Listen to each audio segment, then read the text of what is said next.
Hey guys, tonight we begin a journey into the hidden world of Victorian women, a world of locked diaries, forbidden desires, and secrets so scandalous they were burned to ashes. Imagine being trapped in a marriage where your husband could legally read your most private thoughts, beat you within the bounds of the law and take every penny you owned. Now imagine that society called you an angel while treating you like property. What would you write in your diary? What truths would you dare to confess? Tonight, we unlock the forbidden pages that reveal what Victorian housewives really thought, really felt, and really lived through. And trust me, it is nothing like the costume dramas would have you believe.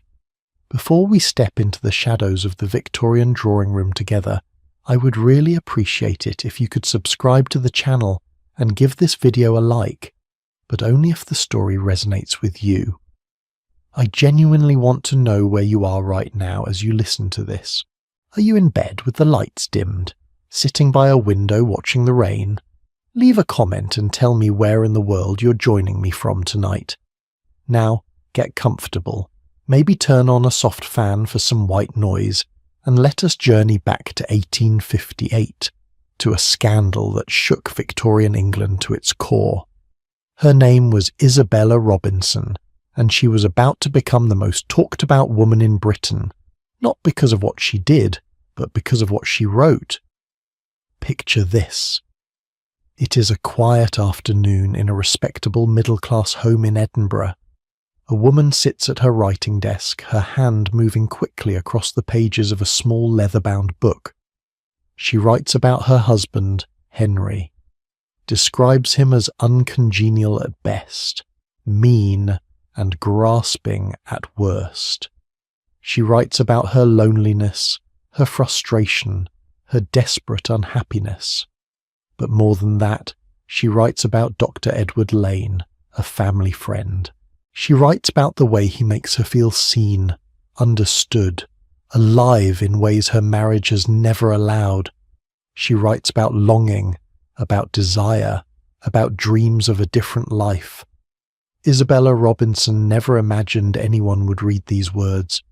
This diary was her sanctuary, the one place where she could be honest about the suffocating reality of her existence. But here is the thing about Victorian England. Privacy was a luxury women simply did not have. One day, Henry Robinson discovered the diary. Whether he picked the lock or Isabella simply forgot to secure it, we will never know. But what we do know is this. He read every single page, and then he used her own words, her most intimate thoughts, to destroy her life. In 1858, Isabella Robinson became one of the first women subjected to the newly passed Divorce Act. For the first time in British history, middle-class people could divorce without an Act of Parliament.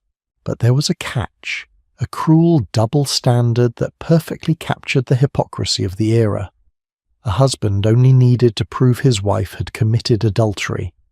A wife, however, had to prove not just adultery, but also incest, bigamy, cruelty, or desertion.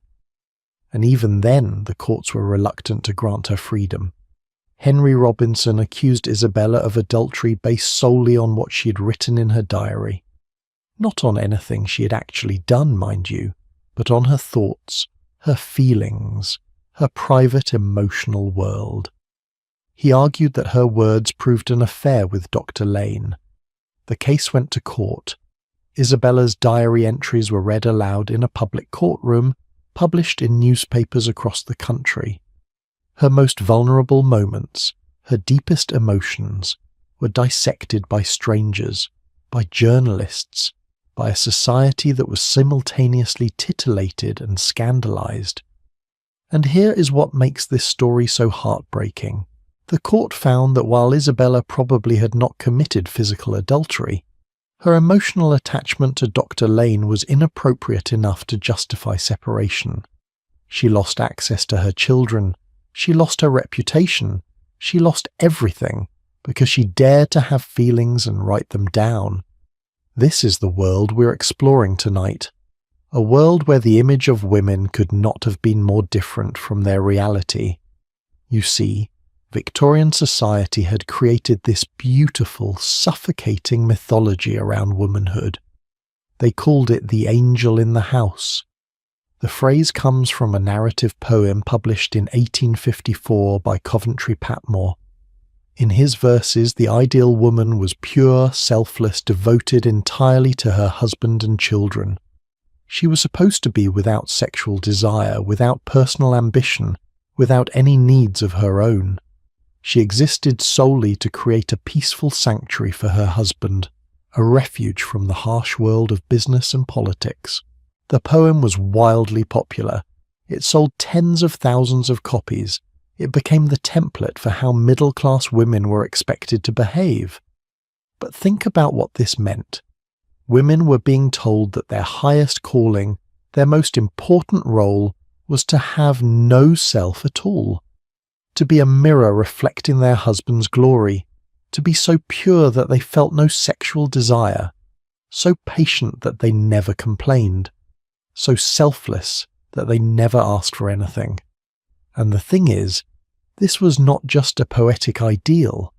This mythology was enforced by law, by medicine, by religion, by every institution in society.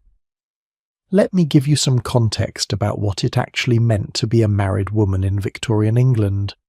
Under a legal doctrine called coverture, a woman essentially ceased to exist as a separate legal person when she married. Everything she owned became her husband's property. Any money she earned went to him. She could not sign contracts. She could not sue anyone. If she had inherited land before marriage, her husband controlled it and collected all the income from it. She was, in the eyes of the law, absorbed into her husband's legal identity. Now, imagine trying to leave an unhappy or abusive marriage under these conditions.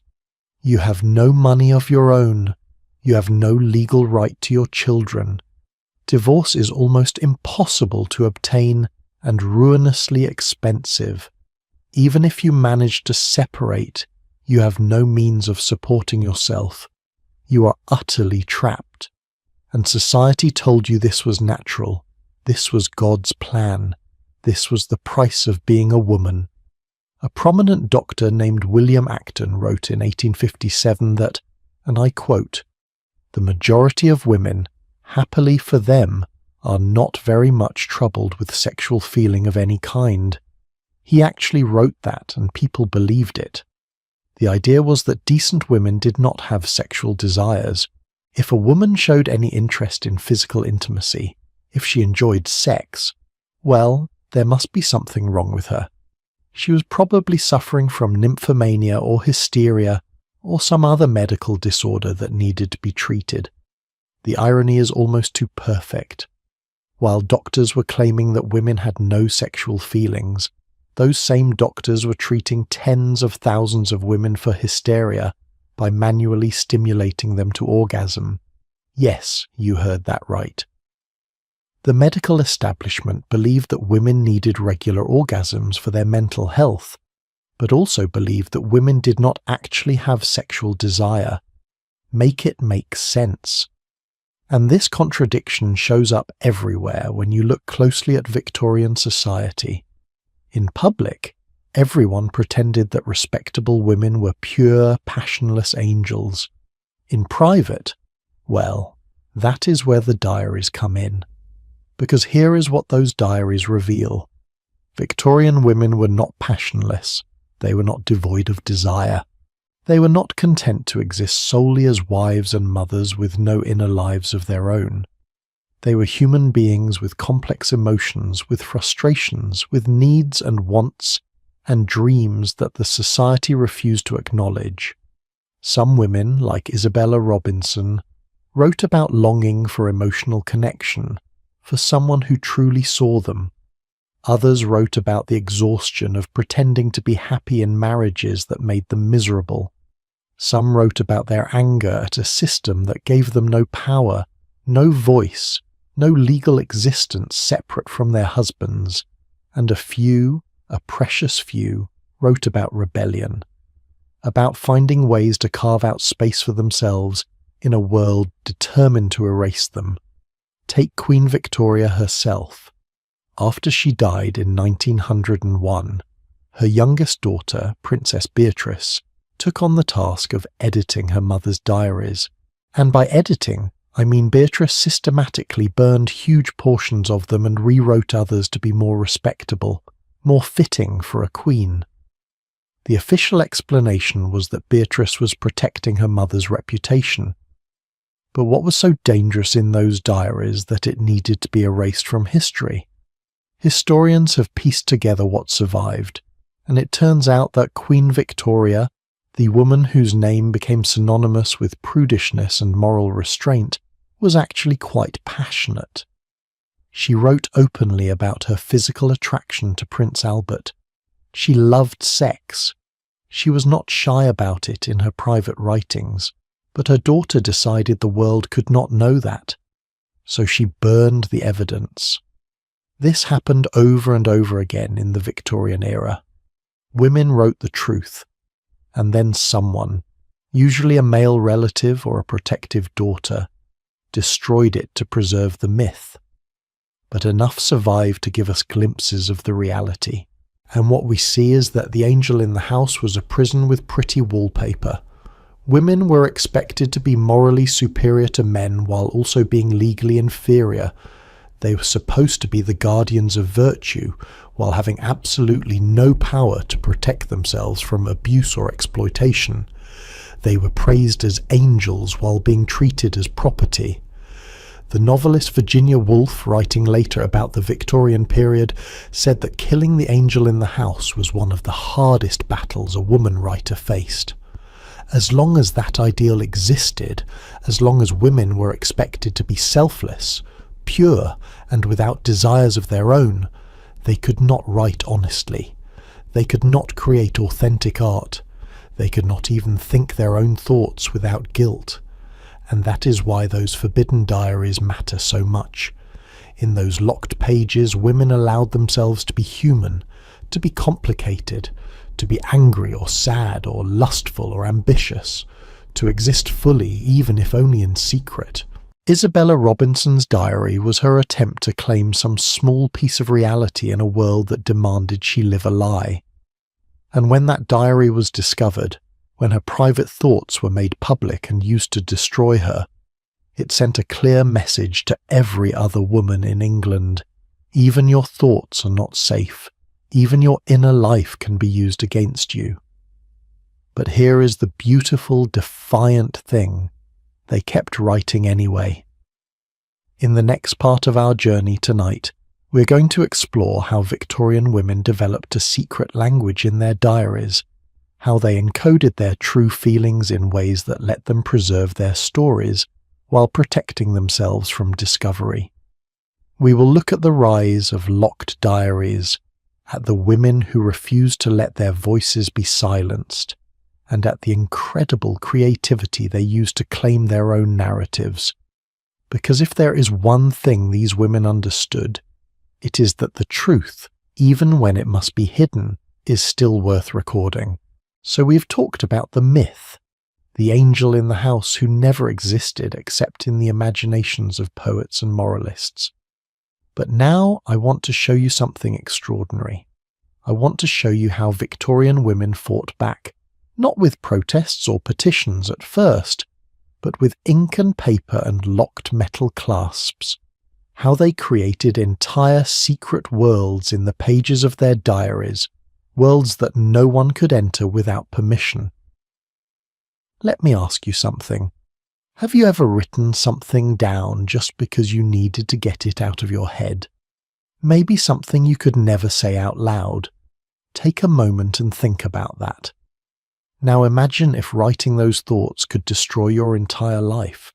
Would you still write them? Or would you find a way to hide them, to encode them, to make them invisible to everyone except yourself?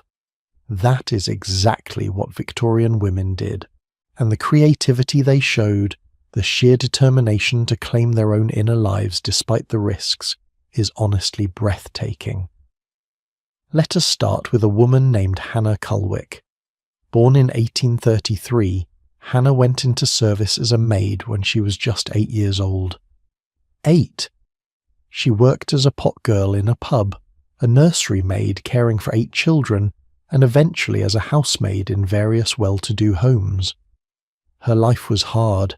Her hands were rough from scrubbing floors and hauling coal, and by all accounts she should have disappeared into history like millions of other working-class women whose stories were never recorded. But Hannah did something remarkable. She kept a diary for decades, and not just any diary, but a brutally honest record of her life, her thoughts, and her secret relationship with a man named Arthur Munby. Now, Arthur Munby was everything Hannah was not. He was upper middle class, a poet, a civil servant, a gentleman who moved in respectable circles. He was also obsessed with working class women, not in a romantic way that society would have approved of, but in a way that was deeply transgressive and complicated. He interviewed them, photographed them, drew them, wrote poems about them. He was particularly fascinated by women who did hard physical labour, by women whose hands were calloused and whose faces were smudged with dirt. In 1854, when Hannah was 21, she met Munby, and they began a relationship that would last nearly 60 years and challenge every social boundary of Victorian England. Here is where it gets interesting. Hannah and Munby kept detailed diaries about their relationship, but they could never make it public. So Hannah's diary became a place where she could write the truth. She wrote about how she and Munby would meet in secret. She wrote about the strange power dynamics of their relationship. He wanted her to dress as a servant, to show him her dirty hands, to kneel before him. She wrote about how sometimes she felt like she was performing a role, how confusing it was to love someone while also being aware that part of his attraction to her was tied to her social status as a servant. In 1873, after 18 years together, they secretly married. But here is the twist. They continued to live separately. In public, she was his servant. In private, she was his wife. She even continued to scrub floors and do manual labour because that was what he wanted.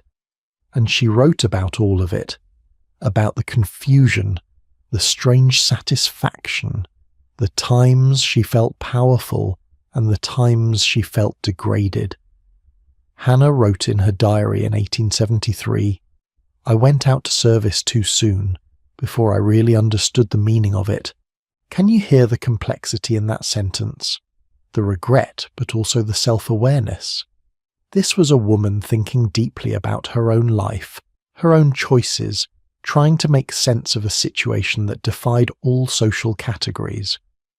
Arthur Munby stipulated in his will that their diaries could not be published until 1950, 40 years after both of them had died. He knew their story would scandalize Victorian society. He knew that what they had written about their relationship, about class, about power, about desire, was too dangerous to reveal while they lived. And this brings us to something crucial about Victorian diaries. They were not just records of daily events, they were acts of rebellion. They were places where women could exist authentically, even if that authentic self had to be locked away. Now, for most of the 19th century, keeping a diary was actually encouraged, but in a very specific way. Diaries were supposed to be tools for moral self-improvement. You were meant to record your daily activities, reflect on your spiritual progress, note where you had fallen short of Christian virtue. Many young women kept diaries as part of their religious practice, documenting their prayers, their Bible readings, their efforts to become better people. These religious diaries were often shared with family members or spiritual advisors. They were semi-public documents, and that meant they had to be carefully edited, self-censored, appropriate for outside eyes. But sometime in the late 19th century, something shifted. Diaries began to be seen as private spaces, personal spaces, and with that shift came the locked diary. Historian Sharon Marcus notes that locked diaries were actually quite rare in the Victorian era. Most people still kept their journals relatively open, but the very existence of locked diaries with small metal clasps and tiny keys, shows that some women understood they needed to protect their words from discovery.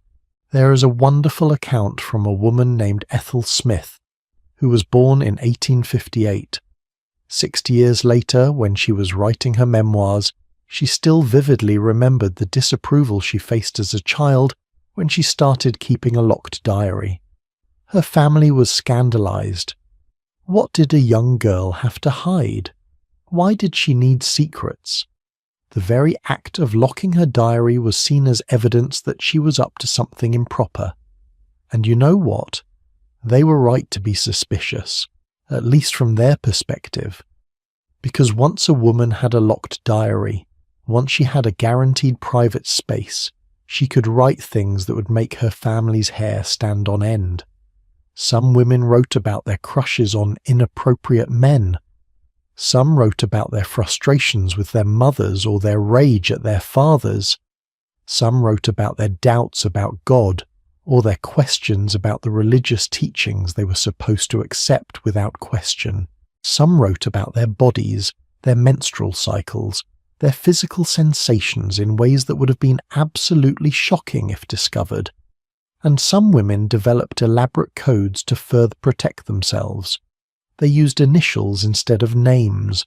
They wrote in French or Latin when discussing particularly sensitive topics. They developed personal shorthand that would be unintelligible to anyone else. They created fictional personas and wrote as if they were characters in a novel, adding a layer of distance between themselves and their true feelings. Think about the effort that required, the constant vigilance, writing something true and honest, then going back and encoding it, just in case someone broke the lock. It is exhausting just to contemplate. But here is what fascinates me. Despite all the risks, despite all the effort required to keep their diaries secret, women kept writing. They could not stop themselves. The need to be known, even if only to themselves, was too powerful. A woman named Agnes Porter, who worked as a governess in the early 19th century, wrote about why she kept a diary. She said, "I wrote to amuse myself. I felt the pleasure of existence in a peculiar manner and seemed to derive amusement from resources of my own with extreme satisfaction." Did you catch that phrase? The pleasure of existence. For Agnes, and for thousands of women like her, writing was not just about recording events. It was about confirming that they existed, that their thoughts mattered, that their inner lives were real and valuable, even if no one else ever validated them. This is especially poignant when you consider the lives of governesses like Agnes. Governesses occupied this strange in-between space in Victorian society. They were educated and well-bred, often the daughters of clergymen or impoverished gentlemen, but they had to work for wages, which immediately lowered their social status. They lived in their employers' homes but were not family. They were above the servants but below the family. They ate alone. They spent their free time alone in their rooms. They were isolated in the middle of crowded households, and that isolation, as painful as it must have been, created the perfect conditions for writing. The Bronte sisters, Charlotte, Emily and Anne, all worked as governesses at various points, and they all kept journals and wrote constantly. Virginia Woolf later pointed out that governesses had something that many married women did not have. They had time alone. They had, in a sense, a room of their own. In that solitude, in those locked diaries and private notebooks, women processed their experiences. They wrote about the children they cared for, about the families they observed from the sidelines. They wrote about loneliness and longing.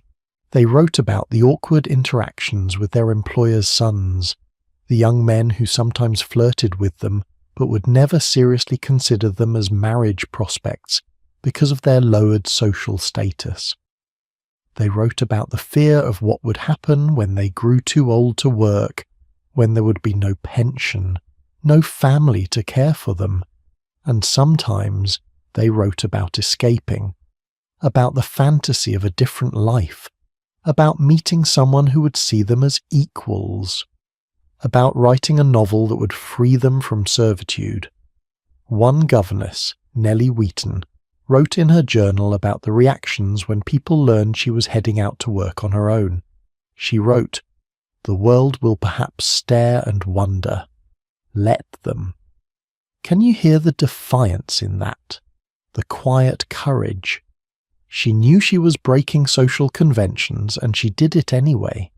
And she wrote about it, creating a record of her own audacity. What I love about these diaries is that they show us how writing became an act of self-creation for Victorian women. In a world that told them who they were supposed to be, the diary was where they could decide for themselves, where they could say, "No, this is who I actually am. This is what I actually think and feel and want." And the thing is, they knew this was important. They knew that what they were writing mattered, even if no one else ever read it. Or maybe especially because no one else would ever read it. There is something profoundly moving about that. About the idea that a woman in 1860 or 1870 would light a candle late at night when everyone else in the house was asleep and spend an hour writing down her true thoughts. Not for publication, not for posterity, just for herself. Just to say, "I was here. I thought these things. I felt these things. My life mattered." Of course, not all diaries stayed secret. We have talked about Isabella Robinson, whose diary was weaponized against her, and there were other women whose private writings were discovered and used to shame them or control them. The fear of discovery was real. But what amazes me is that the fear did not stop them. If anything, it made the act of writing even more significant. Every word was a small rebellion. Every honest sentence was a refusal to be erased. And now, as we move forward in our journey tonight, I want to show you what happened when that private world of the diary collided with the public world of Victorian marriage. Because here is the hard truth. A woman could write whatever she wanted in her locked diary. She could create an entire inner universe of her own thoughts and feelings. But the moment she married, all of that became her husband's property, just like everything else she owned. In the next part of our story, we're going to look at the brutal legal realities of Victorian marriage, at the laws that made women disappear, and at the diaries that recorded what it felt like to be legally erased while still being expected to smile and serve tea. There is a legal term from Victorian England that most people have never heard of, but once you understand it, the entire edifice of Victorian marriage reveals itself for what it truly was. The term is coverture, and it meant that the moment a woman spoke her wedding vows, she ceased to exist as a legal person. I need you to really absorb that for a second. Not that she lost some rights, not that she became less powerful. She literally disappeared in the eyes of the law. Her legal identity was covered, absorbed, erased by her husband's identity. She became, in legal language, a feme covert, a covered woman, and her husband became responsible for her, in the same way he was responsible for his children or his livestock. Everything she owned before marriage became his. The money she inherited from her father, his. The wages she earned from her work, his. Any property she brought into the marriage, under his complete control. She could not sign a contract. She could not open a bank account. She could not sue anyone in court or be sued. because legally she did not exist separately from her husband. One Victorian legal scholar put it this way, and I am quoting here: "By marriage, the husband and wife are one person in law.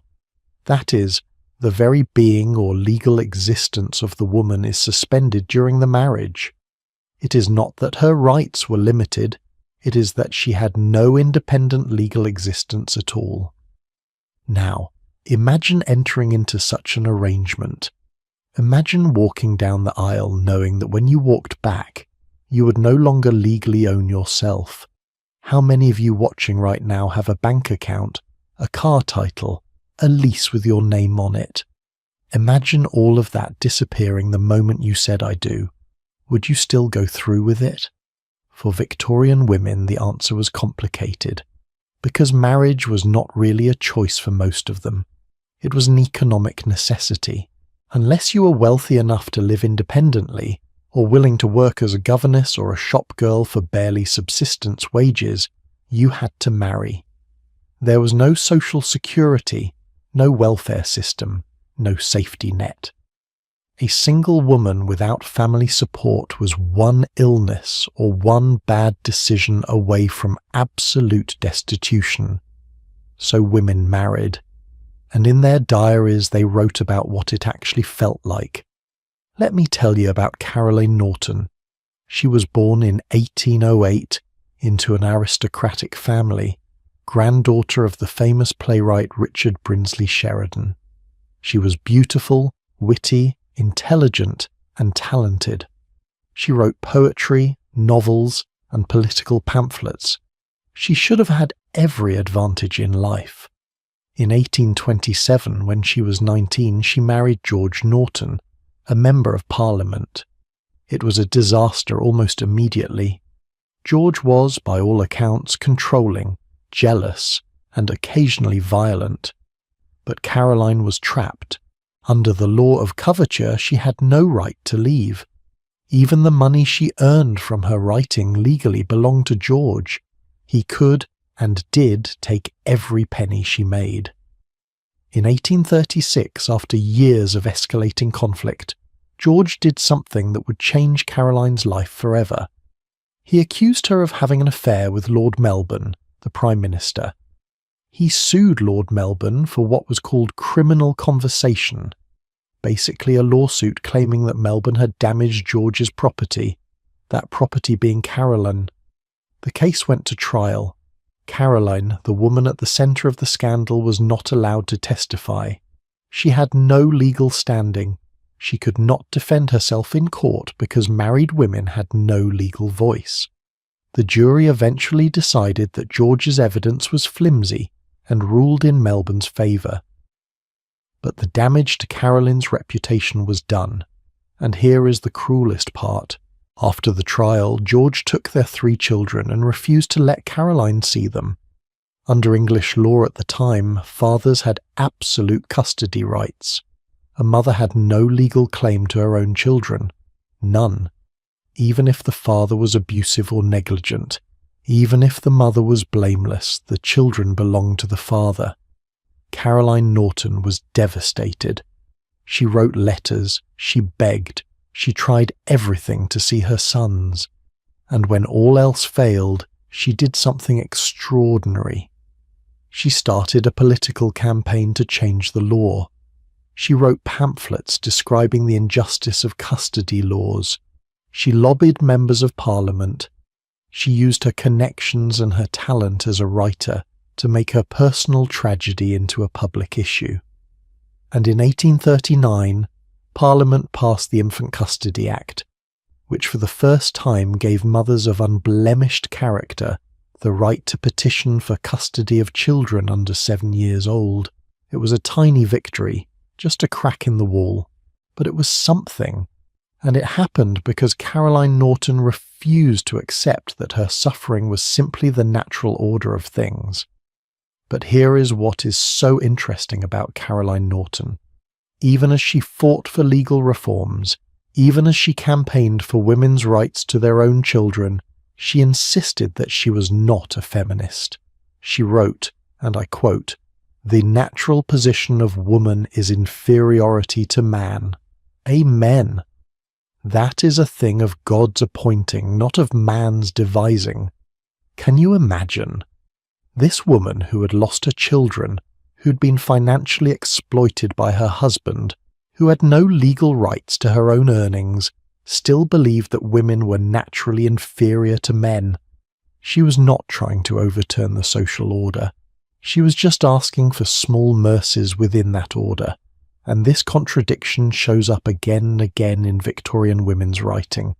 They had internalized the ideology of their time so deeply that even as they chafed against its restrictions, they could not quite imagine a world where things were fundamentally different. But in their diaries, you can see the cracks forming. You can see women starting to question, even if they were not ready to rebel. Before 1857, divorce in England was essentially impossible for anyone who was not wealthy and well-connected. The only way to dissolve a marriage was through a private act of Parliament. Do you know how expensive that was? How politically connected you had to be? Between 1698 and 1857, there were only 325 divorces granted in all of England. 325 in 159 years. The Matrimonial Causes Act of 1857 changed that, at least in theory. It created civil divorce courts that were accessible to the middle classes, but the double standard was breathtaking. A man could divorce his wife simply by proving she'd committed adultery. That was it. One act of infidelity and he could be free. A woman, however, had to prove not just adultery, but adultery plus something else. Adultery plus physical cruelty, or adultery plus desertion, or adultery plus incest or bigamy. Just adultery alone was not enough. Her husband could have a mistress, could father children with another woman, and the law would shrug and say, "Well, that is unfortunate but not grounds for divorce." Do you see what this meant?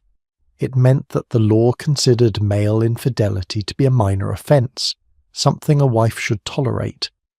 But female infidelity was so serious, so destructive to the social order, that it alone justified ending the marriage. And even if a woman could prove adultery plus cruelty, even if she could afford the legal fees and endure the social stigma of a divorce trial, she still faced an impossible situation. She would lose her children. She would have no income. Her reputation would be ruined. She would be a divorced woman in a society that viewed divorce as scandalous and shameful. So most women did not even try. They stayed in marriages that made them miserable, that endangered them, that slowly crushed their spirits. And they wrote about it, in diaries that they hid, in letters that they burned, in rare moments of honesty with trusted friends. There is a court record from 1860 when a member of Parliament named John Walter made a speech in the House of Commons. He said, and I am quoting, "If members look to the revelations in the divorce court, they might well fear that if the secrets of all households were known, these brutal assaults upon women were by no means confined to the lower classes." Think about what he is saying. The secret abuse, the hidden violence, was happening in respectable middle-class and aristocratic homes, but because those families had reputations to protect, because the women involved would face social ostracization if they spoke out, the abuse stayed hidden.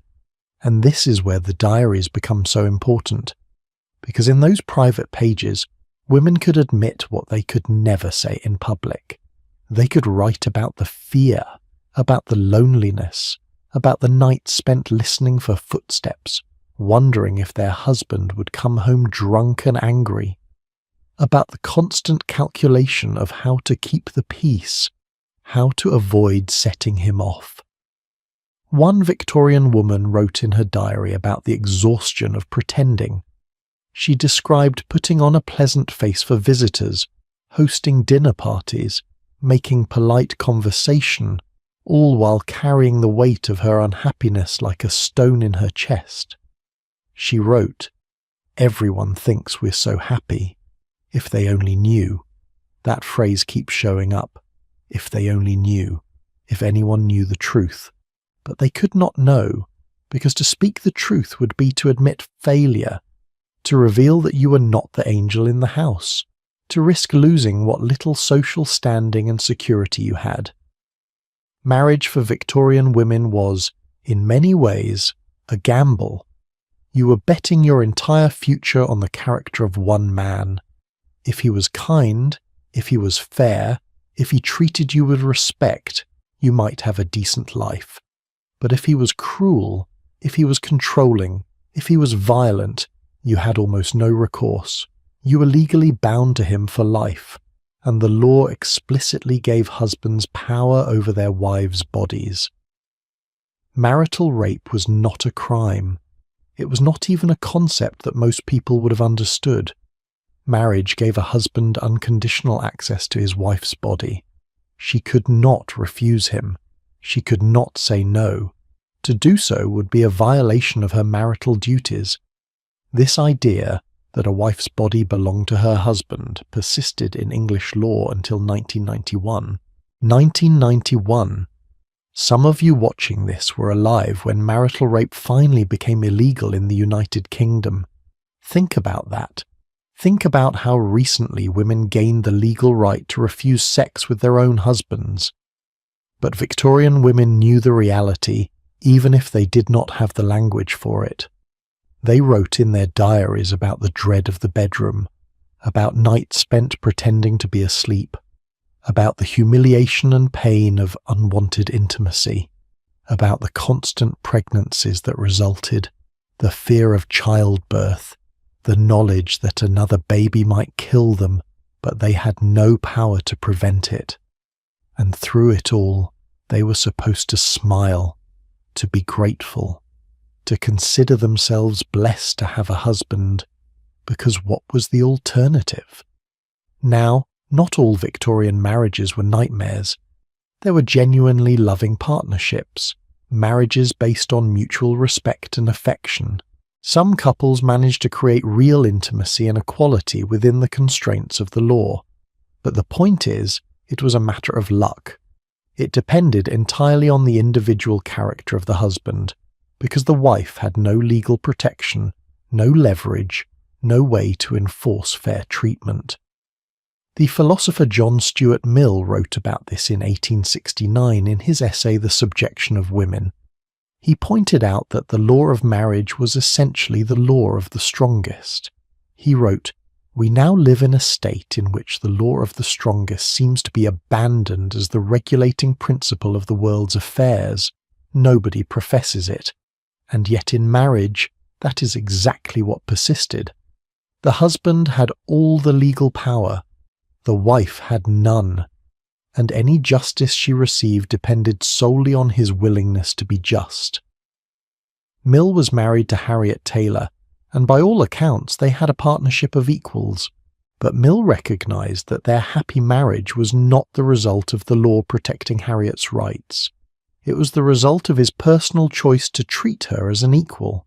And he knew that was not enough, that women's happiness should not depend on the benevolence of men.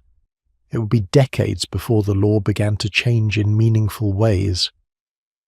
The Married Women's Property Acts of the 1870s, 80s and 90s gradually allowed women to keep their own earnings and property.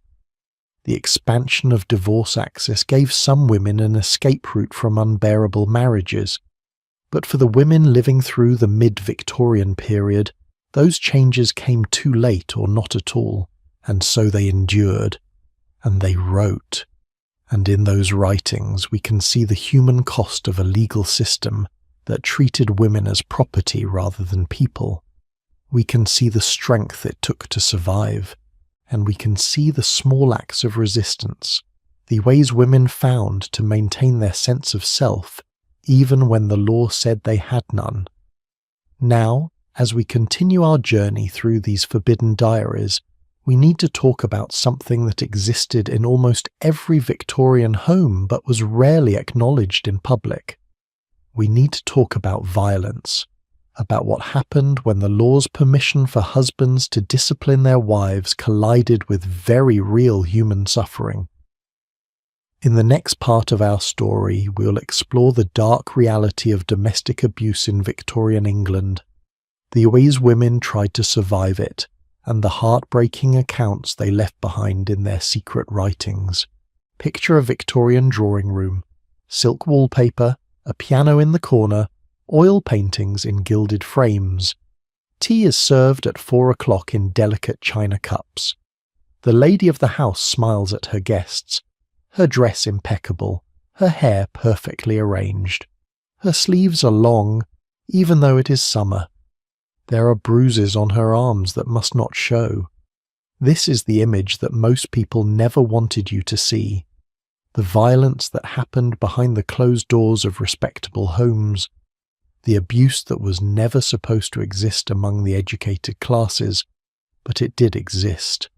And the diaries, the letters, the court records that survived tell us exactly how common it was and how carefully it was hidden. In 1853, Parliament passed something called the Criminal Procedure Act. Now, you might think this law made domestic violence illegal. It did not. What it actually did was set legal limits on how much violence was permitted. Read that again. It did not ban a husband from hitting his wife. It simply said he could not use unlimited force. The law reserved for the state, quote, the power of unlimited force. But a husband was allowed to use what was called reasonable force to discipline his wife.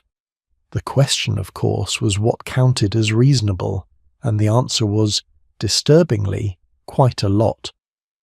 There is this persistent myth about something called the rule of thumb, the idea that a man was allowed to beat his wife with a stick no thicker than his thumb. Most legal historians now say this was not actually an official law. But here is what is fascinating. The fact that people believed it was a law, the fact that the phrase entered common usage, tells you something important about the culture. It tells you that society accepted the premise that some amount of wife-beating was normal and acceptable. In 1782, there was a huge scandal when a judge named Francis Buller was reported to have tried to codify the rule of thumb in court. He was satirized in newspapers and cartoons as Judge Thumb. But notice what people were mocking. They were not outraged that he thought wife-beating was acceptable. They were mocking him for trying to specify exactly how much beating was allowed. The beatings themselves were not the scandal. The attempt to measure them was. By the Victorian era, polite society officially frowned on wife-beating. It was considered ungentlemanly, a sign of low breeding. But frowning on something is very different from stopping it, and the law still provided almost no real protection for women. Here is what would happen. A woman would show up at a magistrate's court with visible injuries, black eyes, broken bones, bruises. She would testify that her husband had beaten her, and the court would usually try to reconcile them. Try to save the marriage. The magistrate would lecture the husband about controlling his temper. He might order the husband to keep the peace. But actual criminal prosecution was rare unless the injuries were extraordinarily severe or the woman nearly died. One historian documented a case where a woman came to court with her arm broken in multiple places. The magistrate told her that while her husband's behavior was regrettable, she should consider what she might have done to provoke him. She should try to be more patient, more obedient. She should avoid making him angry. The assumption, built into the system, was that violence in marriage was fundamentally a private matter, a domestic issue. Unless it threatened to become a public scandal or resulted in murder, the authorities preferred to stay out of it. And this is where class becomes crucial to understanding the story. Because working-class domestic violence was visible, poor families lived in crowded tenements, thin walls.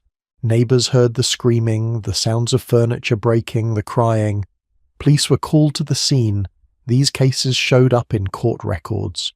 But middle-class and upper-class domestic violence happened in large houses with thick walls and servants who were trained to be discreet. It happened in homes where maintaining respectability was paramount, and women in those homes faced a terrible choice: report the abuse and lose everything: your reputation, your social standing, your children, your financial security, or stay silent and endure. Most women chose silence, and in that silence they wrote. There are fragments of diaries from middle-class women that describe a kind of vigilance that is exhausting just to read about. They wrote about learning to read their husband's moods, about knowing when to speak and when to stay quiet, about the careful choreography of domestic life designed to avoid setting him off.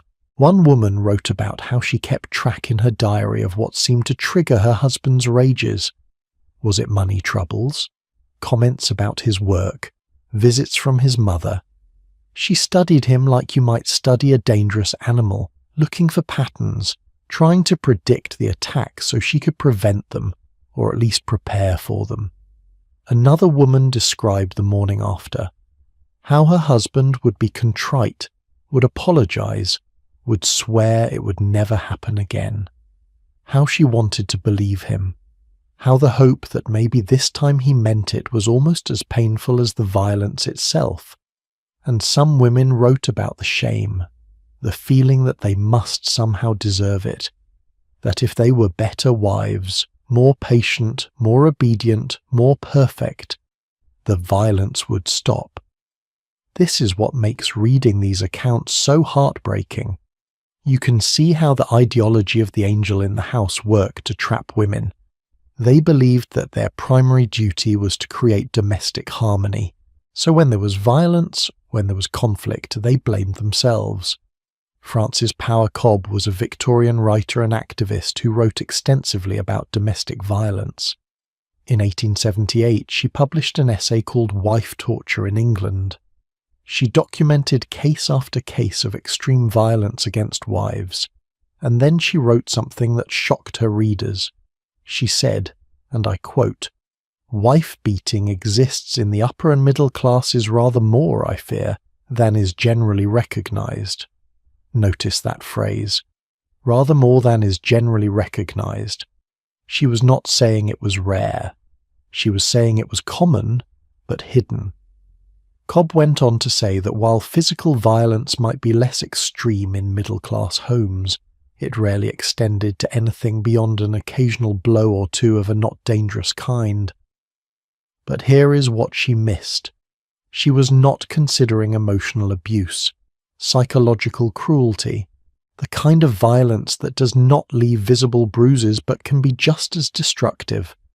And this kind of abuse shows up everywhere in Victorian women's writing once you know to look for it.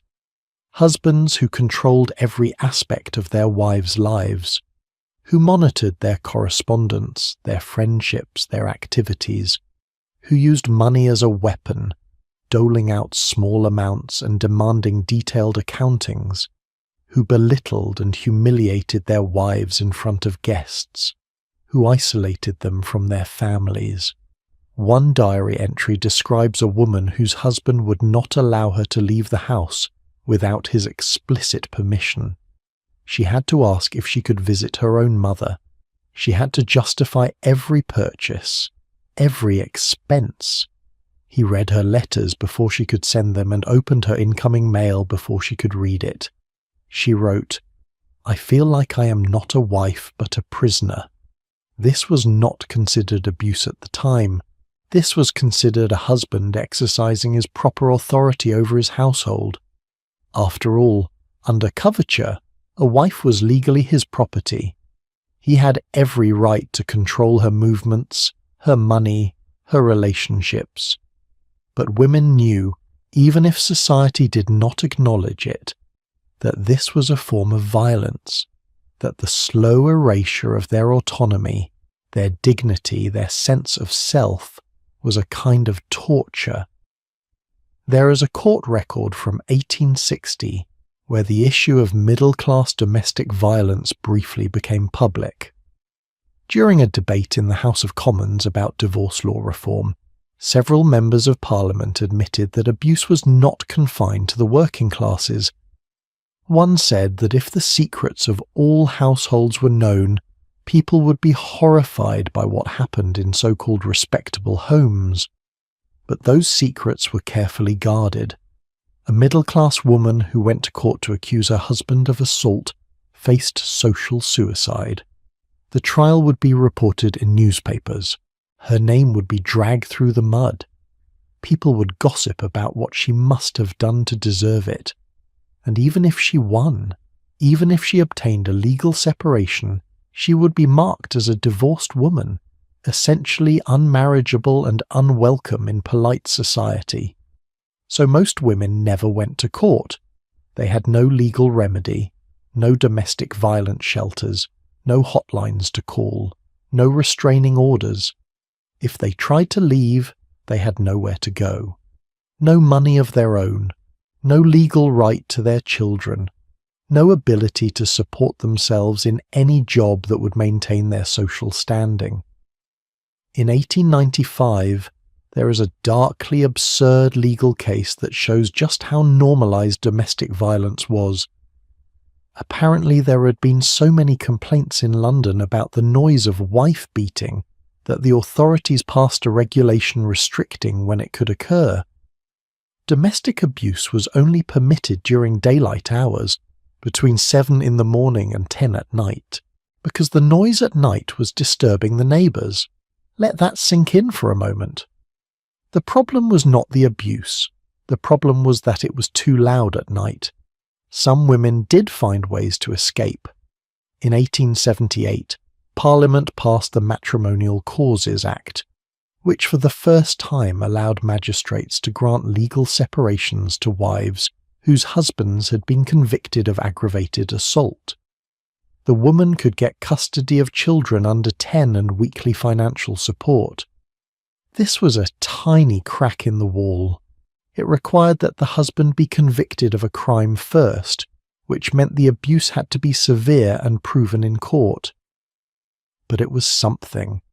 It was the first time the law acknowledged that maybe, possibly, there were circumstances under which a battered wife deserved legal protection.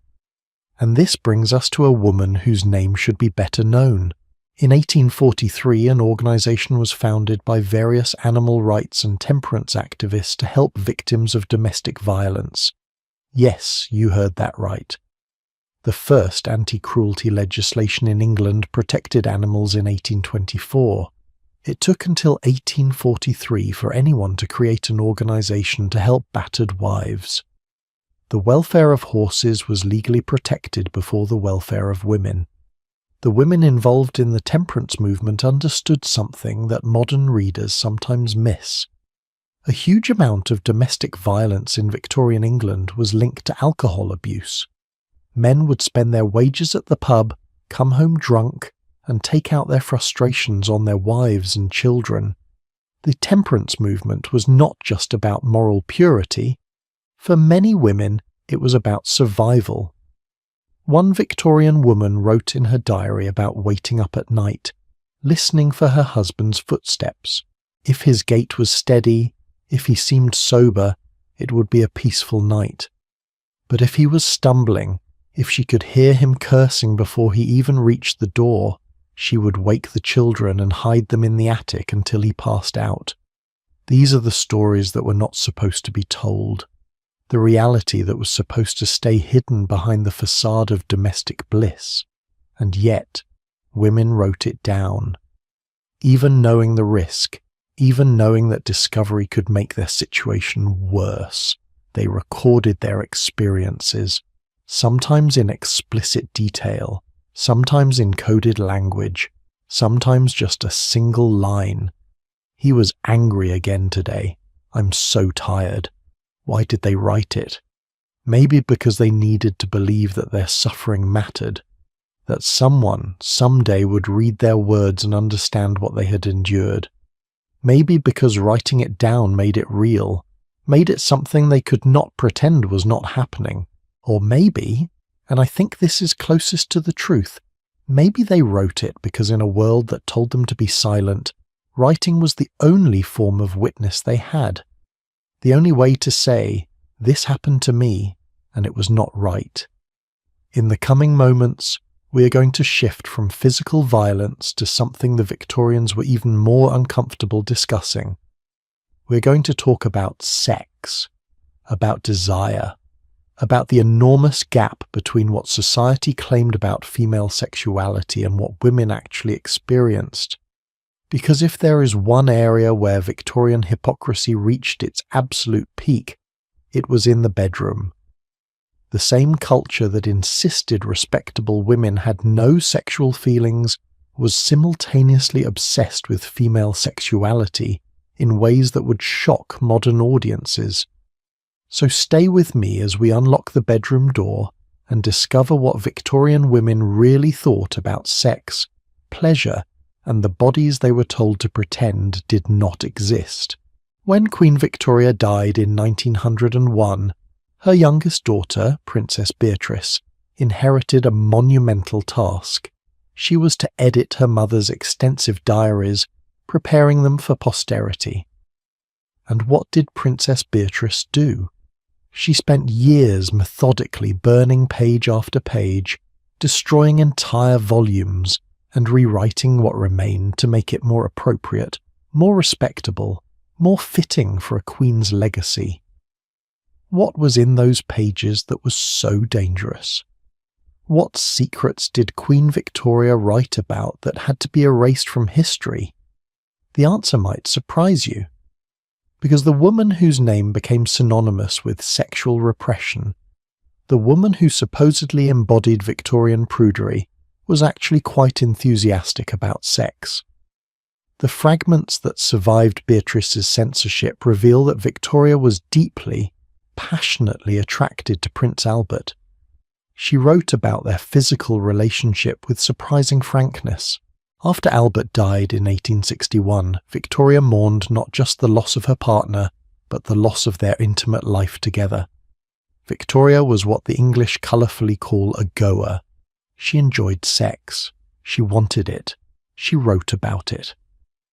But her daughter could not let the world know that, because it contradicted everything Victorian society claimed to believe about respectable women. Here is the paradox we need to understand. The same culture that insisted proper women had no sexual feelings was simultaneously obsessed with sex. Pornography flourished. Prostitution was everywhere. And beneath the surface of moral respectability, there was a thriving world of sexual experimentation, desire, and pleasure that was simply never discussed in polite company. Let me take you back to 1857. A physician named William Acton published a book called The Functions and Disorders of the Reproductive Organs. In it, he made a claim that became one of the most quoted statements about Victorian sexuality. He wrote, "The majority of women, happily for them, are not very much troubled with sexual feeling of any kind. Happily for them." As if sexual desire was a burden women were fortunate to be spared. Acton went on to argue that decent women submitted to sexual intercourse only as a marital duty, to please their husbands and to have children. The idea that a respectable woman might actually enjoy sex was, in his view, absurd. This was the official medical opinion. This was what doctors were teaching, what parents were telling their daughters, what society insisted was true, and it was complete nonsense. Want to know how we know? Because of what those same Victorian doctors were doing in their medical practices. They were treating tens of thousands of women for a condition called hysteria. And one of the primary treatments for hysteria was manually stimulating women to what doctors delicately called hysterical paroxysm. We would call it an orgasm. Let me make sure you caught that. Victorian doctors believed that women had no sexual desire. They also believed that women needed regular orgasms for their mental health. They somehow held both of these contradictory beliefs simultaneously without seeing the problem. The treatment was so common and so time-consuming for doctors that in the 1880s someone invented a mechanical device to make the process more efficient. Yes, the vibrator was originally a medical instrument designed to save doctors the trouble of manually treating hysterical women. It was advertised in respectable magazines as a health device. Women could purchase one for home use to treat their nervous disorders. The level of cognitive dissonance required to maintain this fiction is honestly impressive. Women do not have sexual feelings. But also, women need regular sexual release for their health. But we cannot call it sexual release because that would mean admitting women have sexual feelings. So we will call it medical treatment. Are you laughing? Because honestly, you should be. The Victorians tied themselves into the most ridiculous logical knots to avoid admitting a simple truth. Women are sexual beings. They have desires. They experience pleasure. This should not be controversial, but in Victorian England it absolutely was. Now, here is where it gets even more interesting.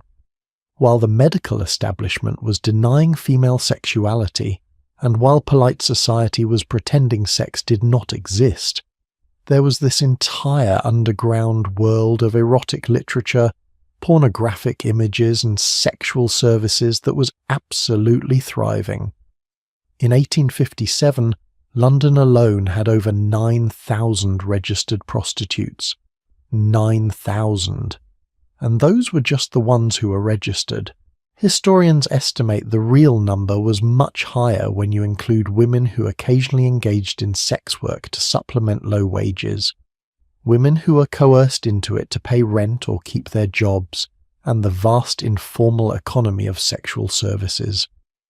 Visiting a prostitute was so common among Victorian men that it was not even considered grounds for divorce. A wife could not divorce her husband just because he was having sex with other women. She would have to prove adultery plus desertion or cruelty. His infidelity alone was considered a normal part of male nature, something a good wife should quietly tolerate. And it was not just prostitution. There was a massive market for pornography.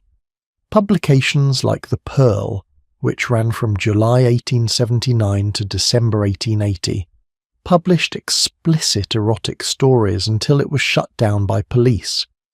The publisher simply started 2 new magazines, The Oyster and The Boudoir, and kept going. Then there is My Secret Life, an 11-volume erotic memoir written by an anonymous wealthy gentleman who called himself Walter.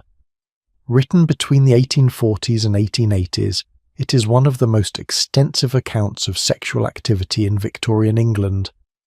And what it reveals is fascinating. Walter describes encounters with hundreds of women across all social classes: prostitutes, servants, married women, working-class women, middle-class women. And here is what stands out. Many of these women are described as having sexual desires, as enjoying sex, as seeking pleasure. Now we have to be careful with this source. It is written by a man, possibly embellished or entirely fictional, and it definitely reflects his fantasies and biases, but historians have found it valuable because even if the specific encounters are made up, the level of detail about daily life, about how people talked, about the economic realities of prostitution, about the geography of Victorian London, rings true, and it gives us a window into a world that respectable society pretended did not exist.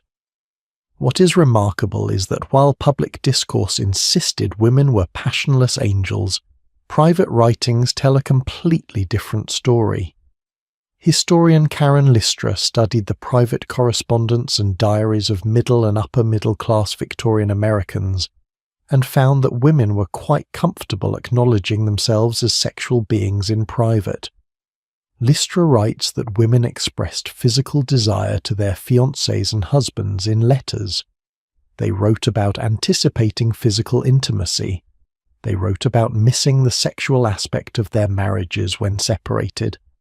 They treasured romantic and physical love with their partners, and they did not consider themselves strange or deviant for having these feelings.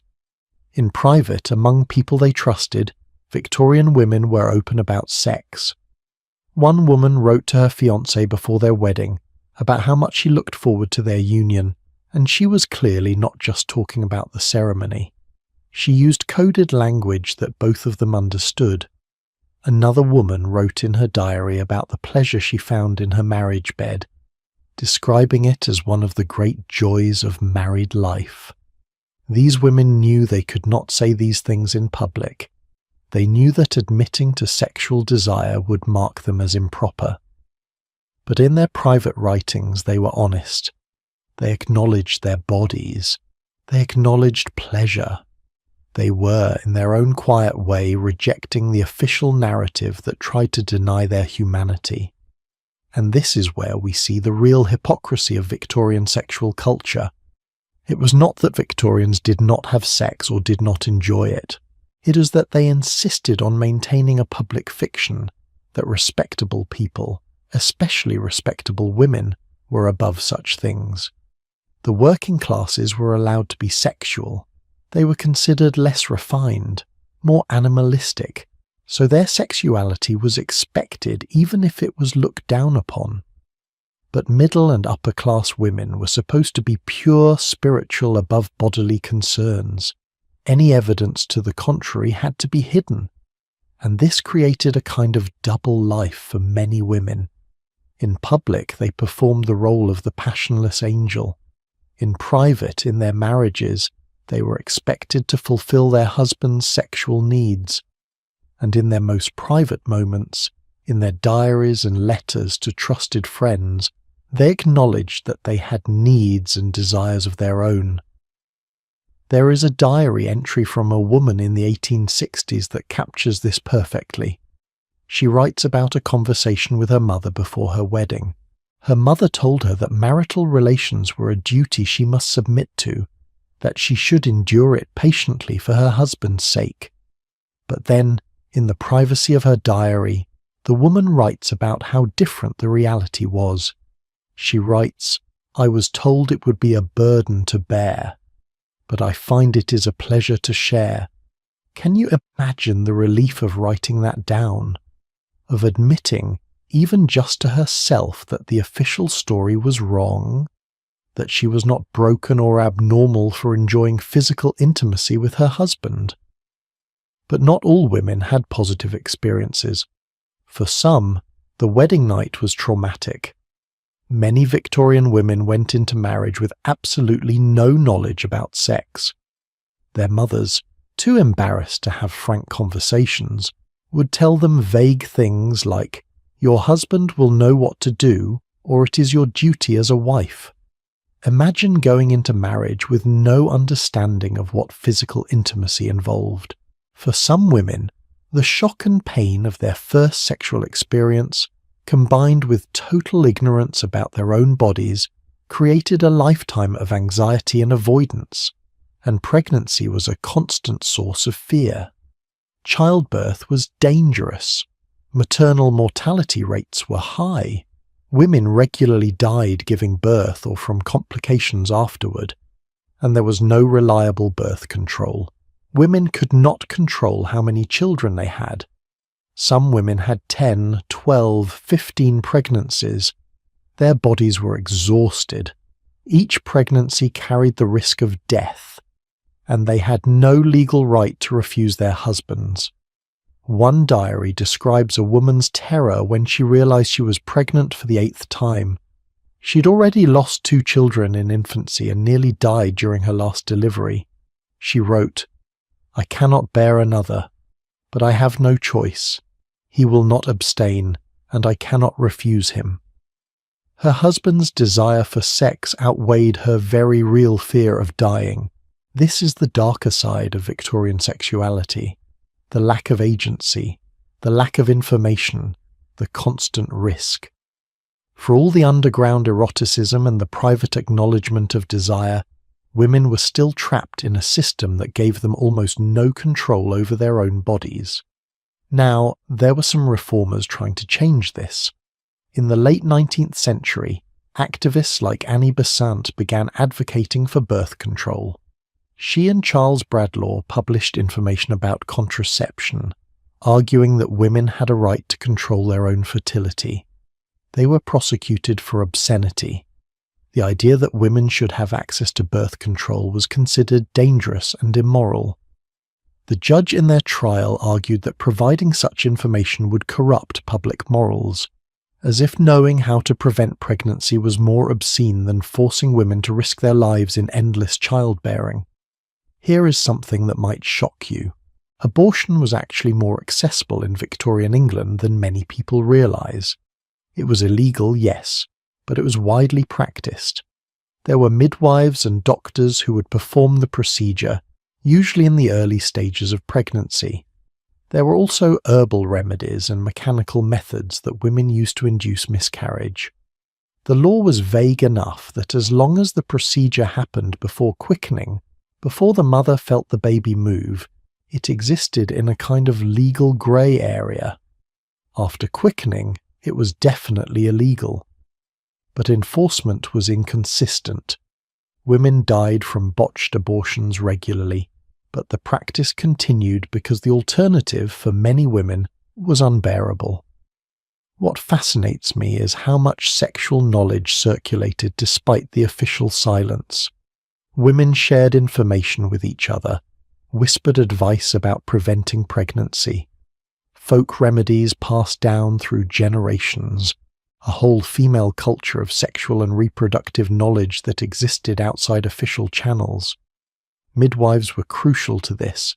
They attended births, yes, but they also provided other services, contraceptive advice, abortifacients, treatment for venereal diseases. They were the keepers of knowledge that respectable society refused to acknowledge. And this is where class becomes important again. Wealthy women had access to discreet doctors who would help them with family planning, who would treat their sexual health issues privately.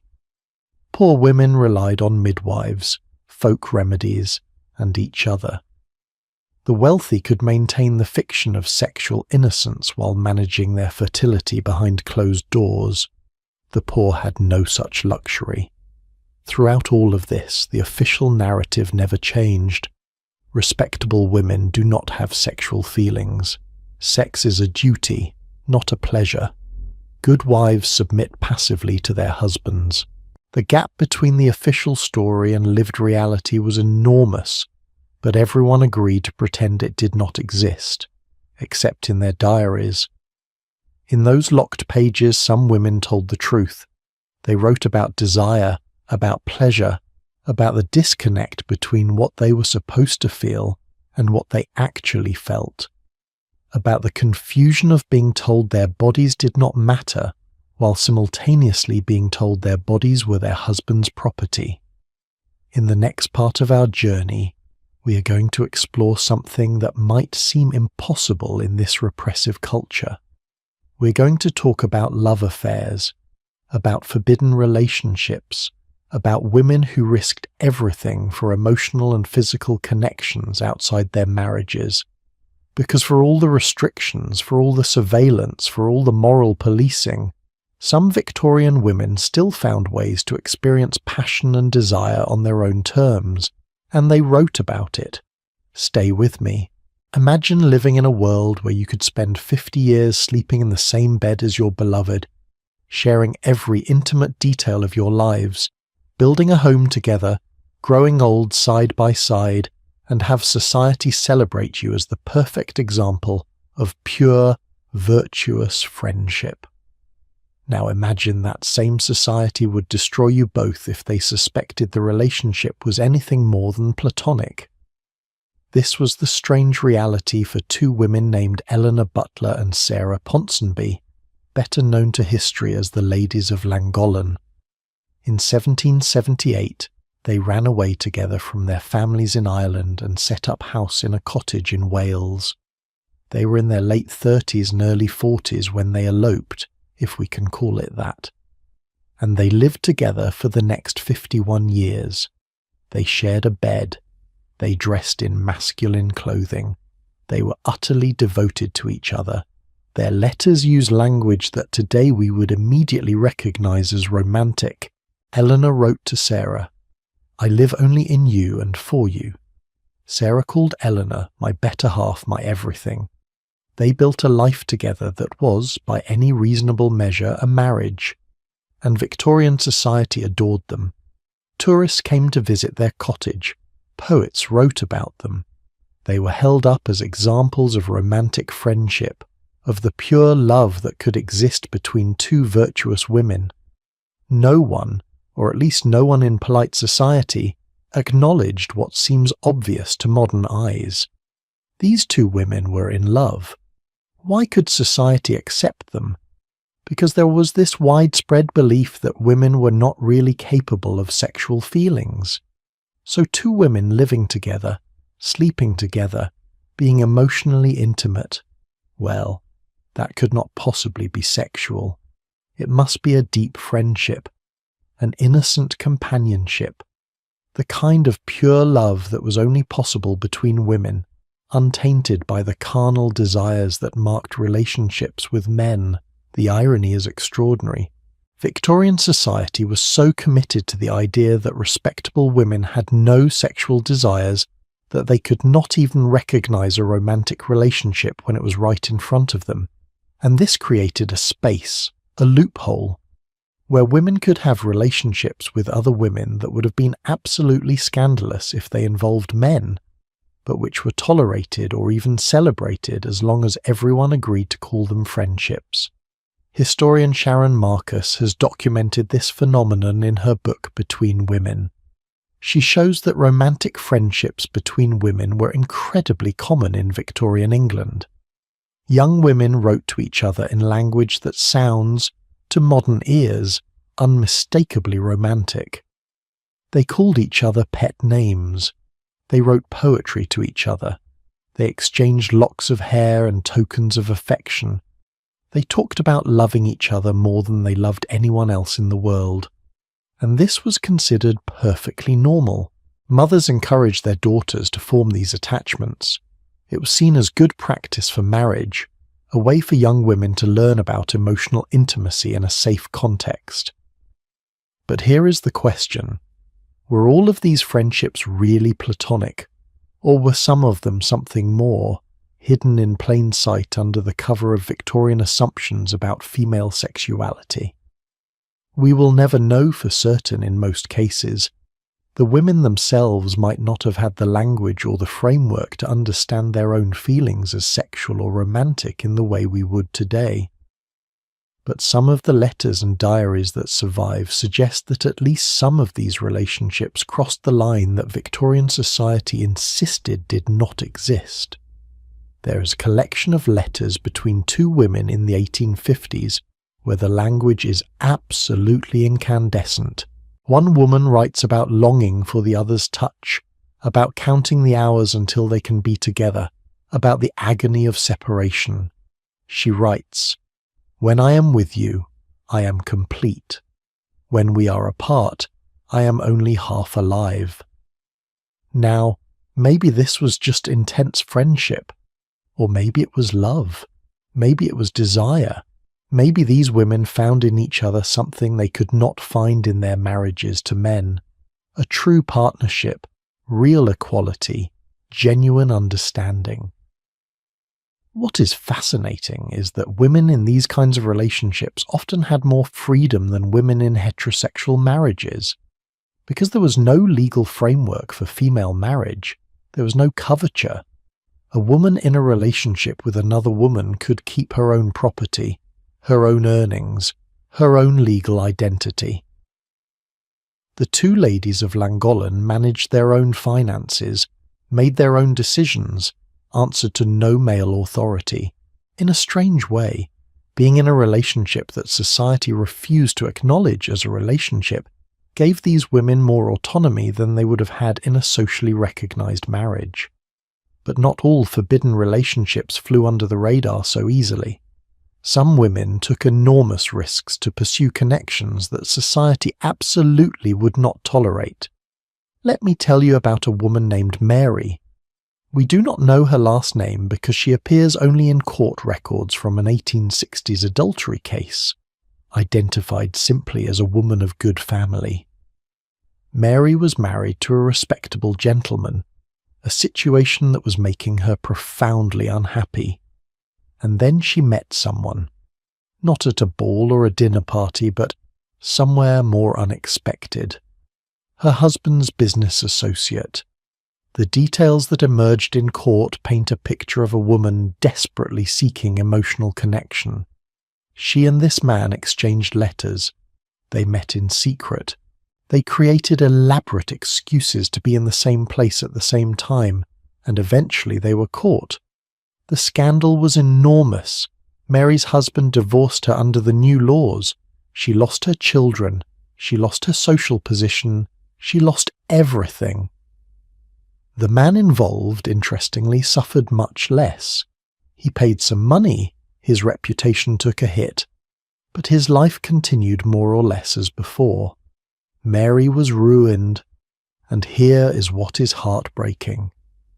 In the court testimony, Mary's own letters were read aloud. Letters where she talked about feeling seen and understood for the first time in her life. About how her marriage had been arranged by her father for financial reasons, and she had never loved her husband.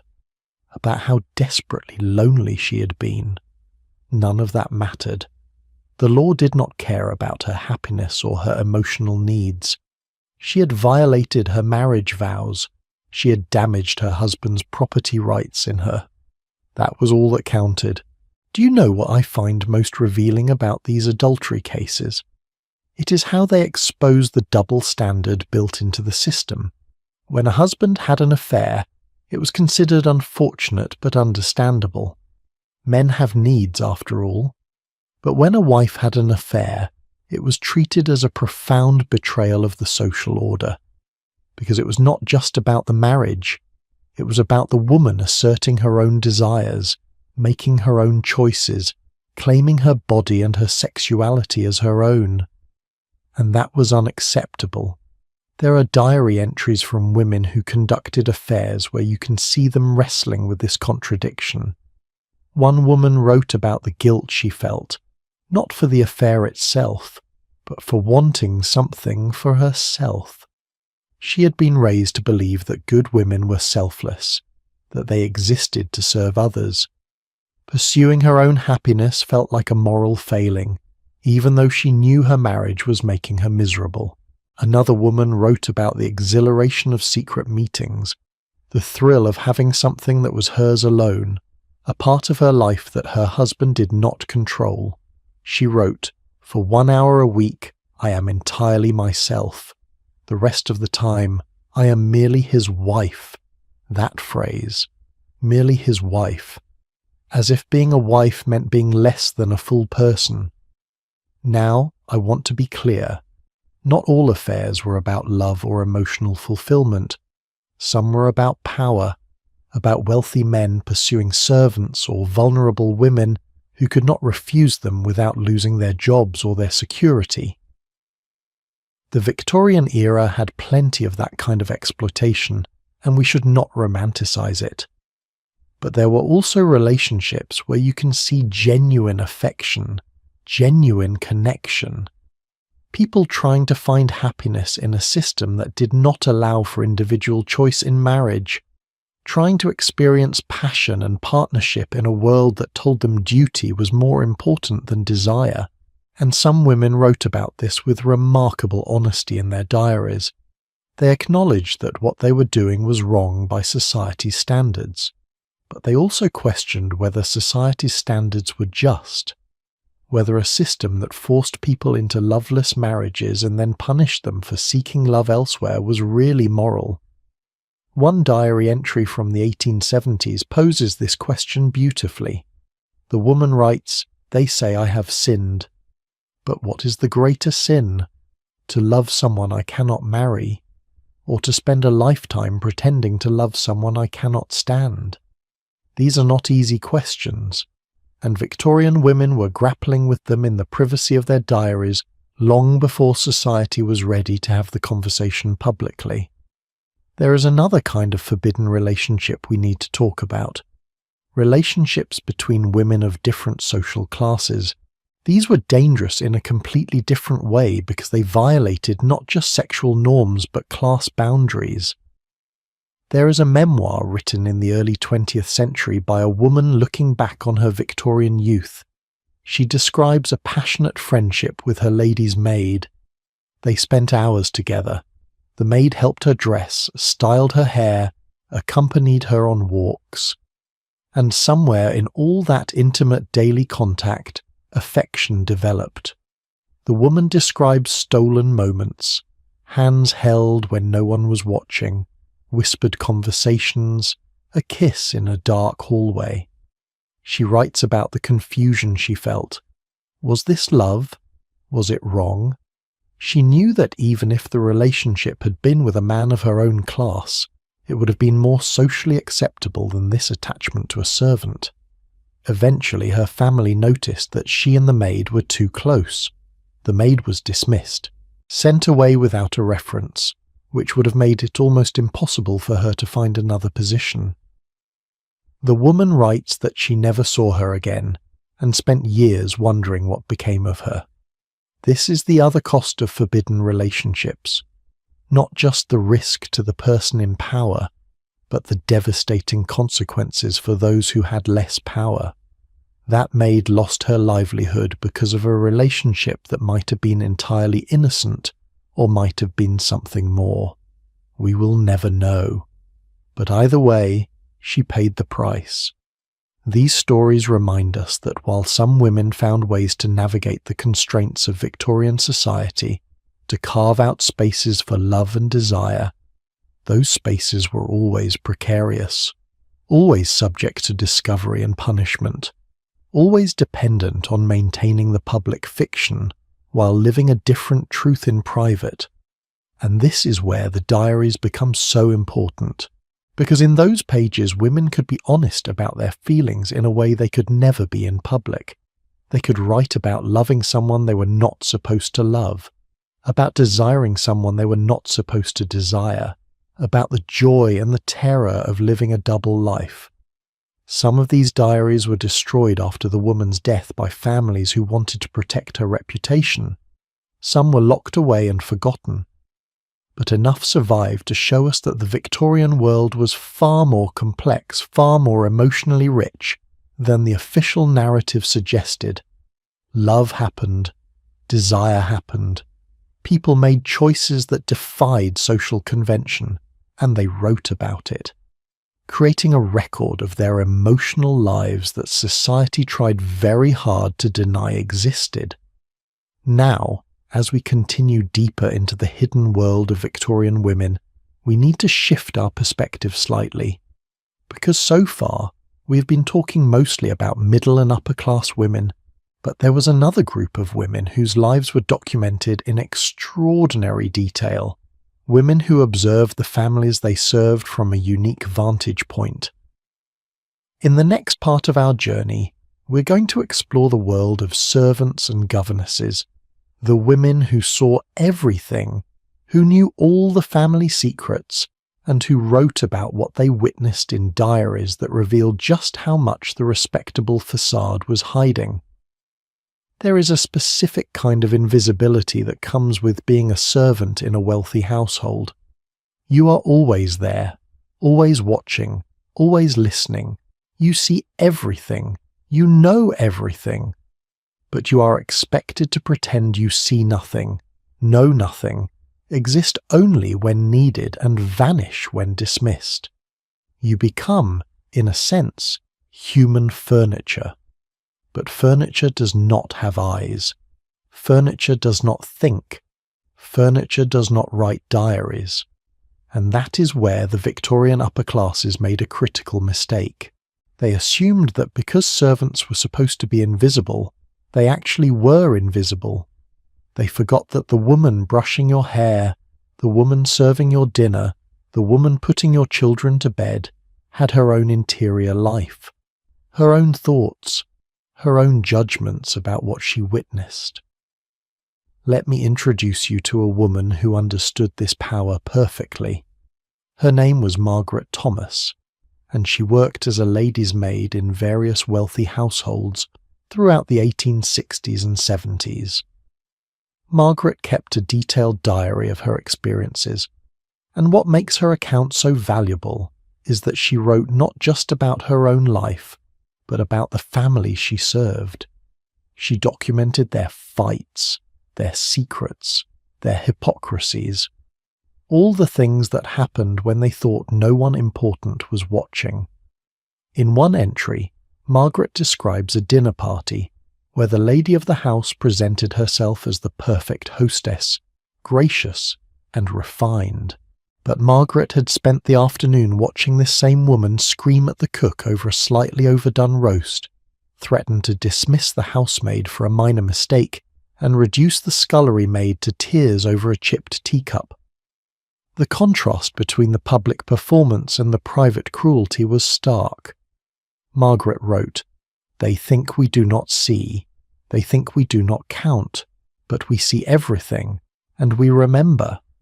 This is the perspective we rarely get in Victorian history, the view from below stairs, the observations of women who had intimate access to the private lives of the wealthy, but are considered too lowly to matter.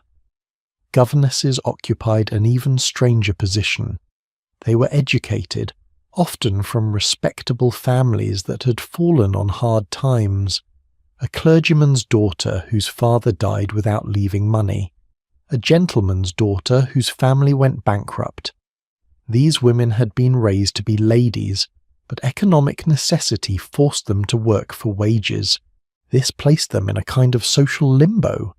They were too educated and well-bred to associate with the household servants, but they were employees, which meant they could not socialize as equals with the family. They ate their meals alone. They spent their free time alone in their rooms. They existed in the household but were not really part of it. Can you imagine how isolating that must have been? To be surrounded by people all day but to have no one to talk to as an equal, to be neither fish nor fowl, belonging nowhere.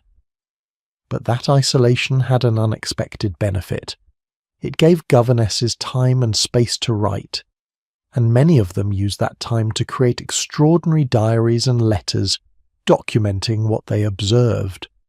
Charlotte, Emily, and Anne Bronte all worked as governesses at various points in their lives. All three kept journals and wrote constantly. Virginia Woolf later pointed out that their isolation as governesses actually gave them something that many married women never had: time alone, mental space, what Woolf famously called a room of one's own. In that solitude, the Bronte sisters processed what they witnessed in the houses where they worked: the dysfunctional marriages, the spoiled children, the casual cruelty of the wealthy toward those beneath them, and they channeled those observations into their novels. Jane Eyre, with its famous governess protagonist, is basically a sustained critique of class inequality and the treatment of working women. But the Brontes were not the only ones documenting this world. There are dozens of governess memoirs and diaries that survive from the Victorian period, and they paint a picture that is sometimes funny, sometimes tragic, and always revealing about what life was really like behind the respectable facade. One governess, writing in the 1840s, described the awkwardness of being treated as invisible by the men of the household until suddenly, inconveniently, she was not. She wrote about young men who would flirt with her when no one was looking, who would make suggestive comments, who would try to corner her in hallways. But these same men would never seriously consider marrying her. She was an employee. She was beneath their class. She was fair game for flirtation, but not for courtship.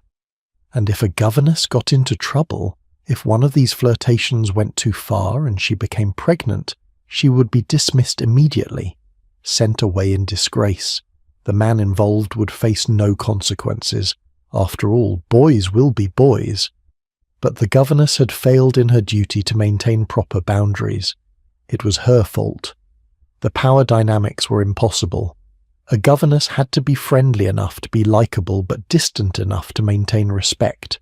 She had to be firm with the children but not so firm that the parents thought she was overstepping.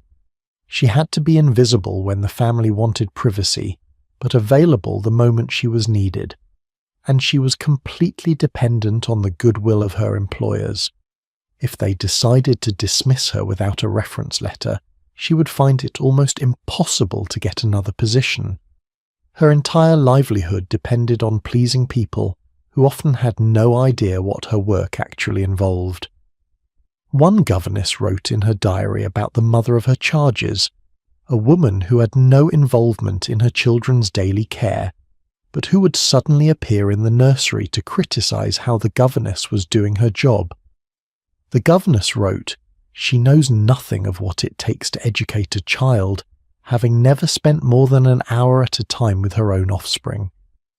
Yet she feels perfectly entitled to tell me I am doing everything wrong. The resentment in that entry is palpable and understandable, but here is what is extraordinary about many of these governess diaries. They are not just complaints, they are careful observations. These women were watching the upper classes at close range and documenting the gap between appearance and reality. They saw mothers who claimed to adore their children but who barely knew them. They saw fathers who were stern moralists in public but who kept mistresses. They saw marriages that looked perfect from the outside but were cold and loveless behind closed doors. And because they were educated women with literary aspirations, many of them wrote about what they saw with real insight and intelligence. There is a governess memoir from the 1850s where the author describes realizing that her employer's supposedly perfect marriage was a sham. The husband and wife barely spoke to each other except when they had guests. They slept in separate rooms.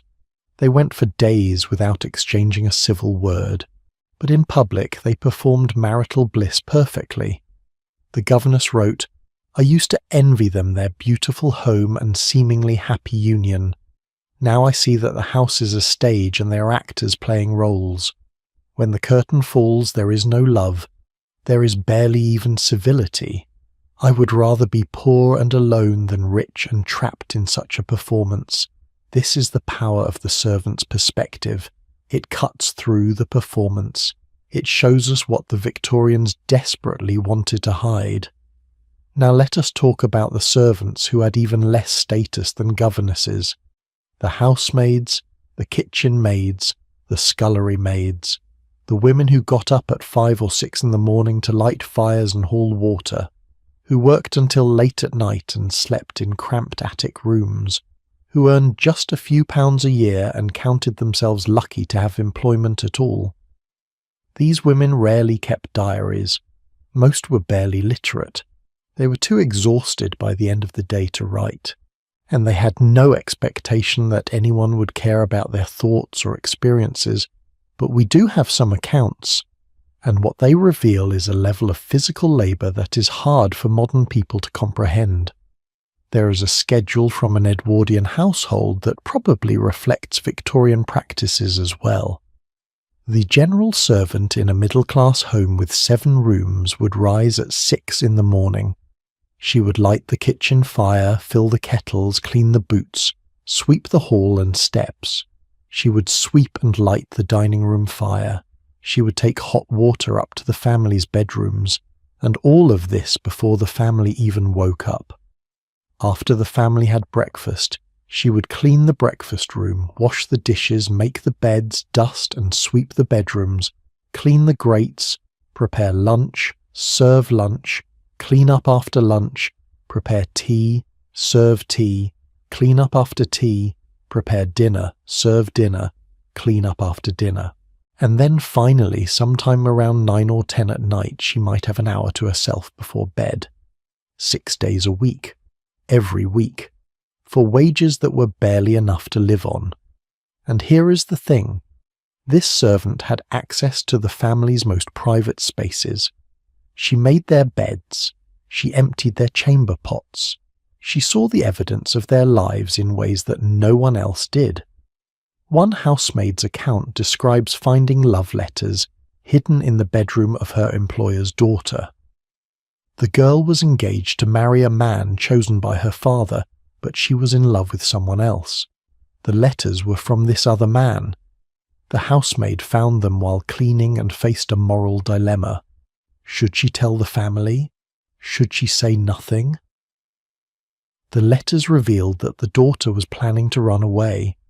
In the end, the housemaid said nothing. She wrote in her brief diary that it was not her place to interfere, but she also wrote that she hoped the girl succeeded in escaping, because the man her father had chosen was, quote, a pompous fool twice her age who cares only for her dowry. Servants saw through the pretense because they could not afford pretense themselves. They lived too close to the edge of survival to waste energy on maintaining appearances. There is something deeply subversive about these servant diaries and memoirs.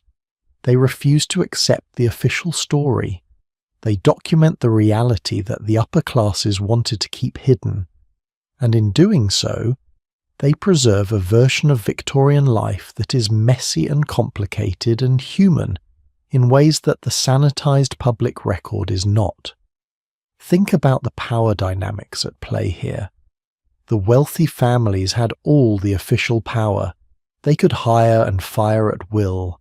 They controlled their servants' lives in fundamental ways. But the servants had knowledge. They knew the secrets. They saw the contradictions, and some of them wrote it down. This was not overt rebellion. It was not political activism, but it was a form of resistance, a refusal to let the powerful control the narrative completely. And here is where it connects back to what we have been talking about throughout this journey. Victorian women, across all classes, were finding ways to claim their own stories. Wealthy women wrote in locked diaries about their unhappy marriages and forbidden desires. Middle-class women wrote about the gap between the angel they were supposed to be and the human they actually were.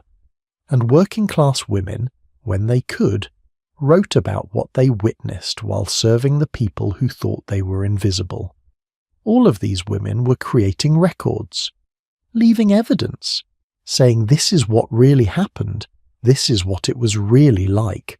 Do not believe the official version. In the next part of our journey, we need to talk about something that impacted all of these women regardless of class. We need to talk about their bodies, about the medical establishment's bizarre and often dangerous beliefs about female health, about the treatments that were supposed to cure them but often harmed them, about how Victorian medicine turned women's bodies into battlegrounds where doctors fought against diseases they barely understood using methods that were sometimes horrifying. Stay with me as we open the door to the Victorian sick room. If you are a Victorian woman suffering from headaches, anxiety, fatigue, or pretty much any complaint that doctors could not easily explain, there was a good chance you would be diagnosed with hysteria. The word comes from the Greek word for uterus. Because Victorian medicine believed that simply having a uterus made women inherently unstable, prone to emotional excess and physical weakness, and the treatments for this supposed condition range from bizarre to absolutely terrifying. Let me paint you a picture of Victorian gynecological medicine. Imagine going to a doctor because you are feeling depressed or anxious. The doctor examines you and determines that your uterus is causing the problem. Maybe it is tilted the wrong way. Maybe it is wandering around your body cavity. Yes, they actually believed that. The wandering womb was a medical theory that persisted well into the 19th century. So what does the doctor prescribe? In mild cases, maybe bed rest. Complete bed rest for weeks or months.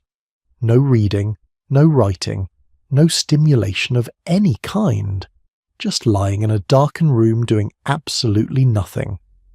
This was supposed to calm your overactive female nerves. Does that sound relaxing to you? Or does it sound like a recipe for going completely insane from boredom and isolation? For more severe cases of hysteria, the treatments got dramatically worse. Some doctors recommended removing the ovaries, oophorectomy they called it, surgical removal of healthy ovaries to cure behavioural problems. Between 1860 and 1900, there were thousands of these surgeries performed in England and America. Thousands of women had their reproductive organs removed because doctors thought it would make them calmer, more docile, more manageable. And here is the truly disturbing part. Many of these women were not sick. They were just inconvenient. A woman who was too outspoken, too independent, too resistant to her husband's authority might find herself on an operating table having her ovaries cut out. With her husband's permission, of course. Remember, under coverture, he controlled all medical decisions. There is a diary entry from a woman in the 1870s who describes visiting a friend who had undergone this surgery. She writes about how her friend seemed diminished, how the spark had gone out of her. The woman who had once been lively and opinionated was now quiet, passive, defeated. And everyone said the surgery had been a success. She was cured. Cured of what? Of having opinions, of having energy, of being a fully realized human being. But wait, it gets worse. Some doctors practice clitoridectomy as a treatment for female masturbation or excessive sexual desire. They would surgically remove the clitoris, believing this would cure women of their inappropriate sexual feelings. This was not some fringe practice. Respected doctors in major hospitals performed these surgeries and published papers about their success rates. Think about what this means. The medical establishment believed that women should not have sexual feelings.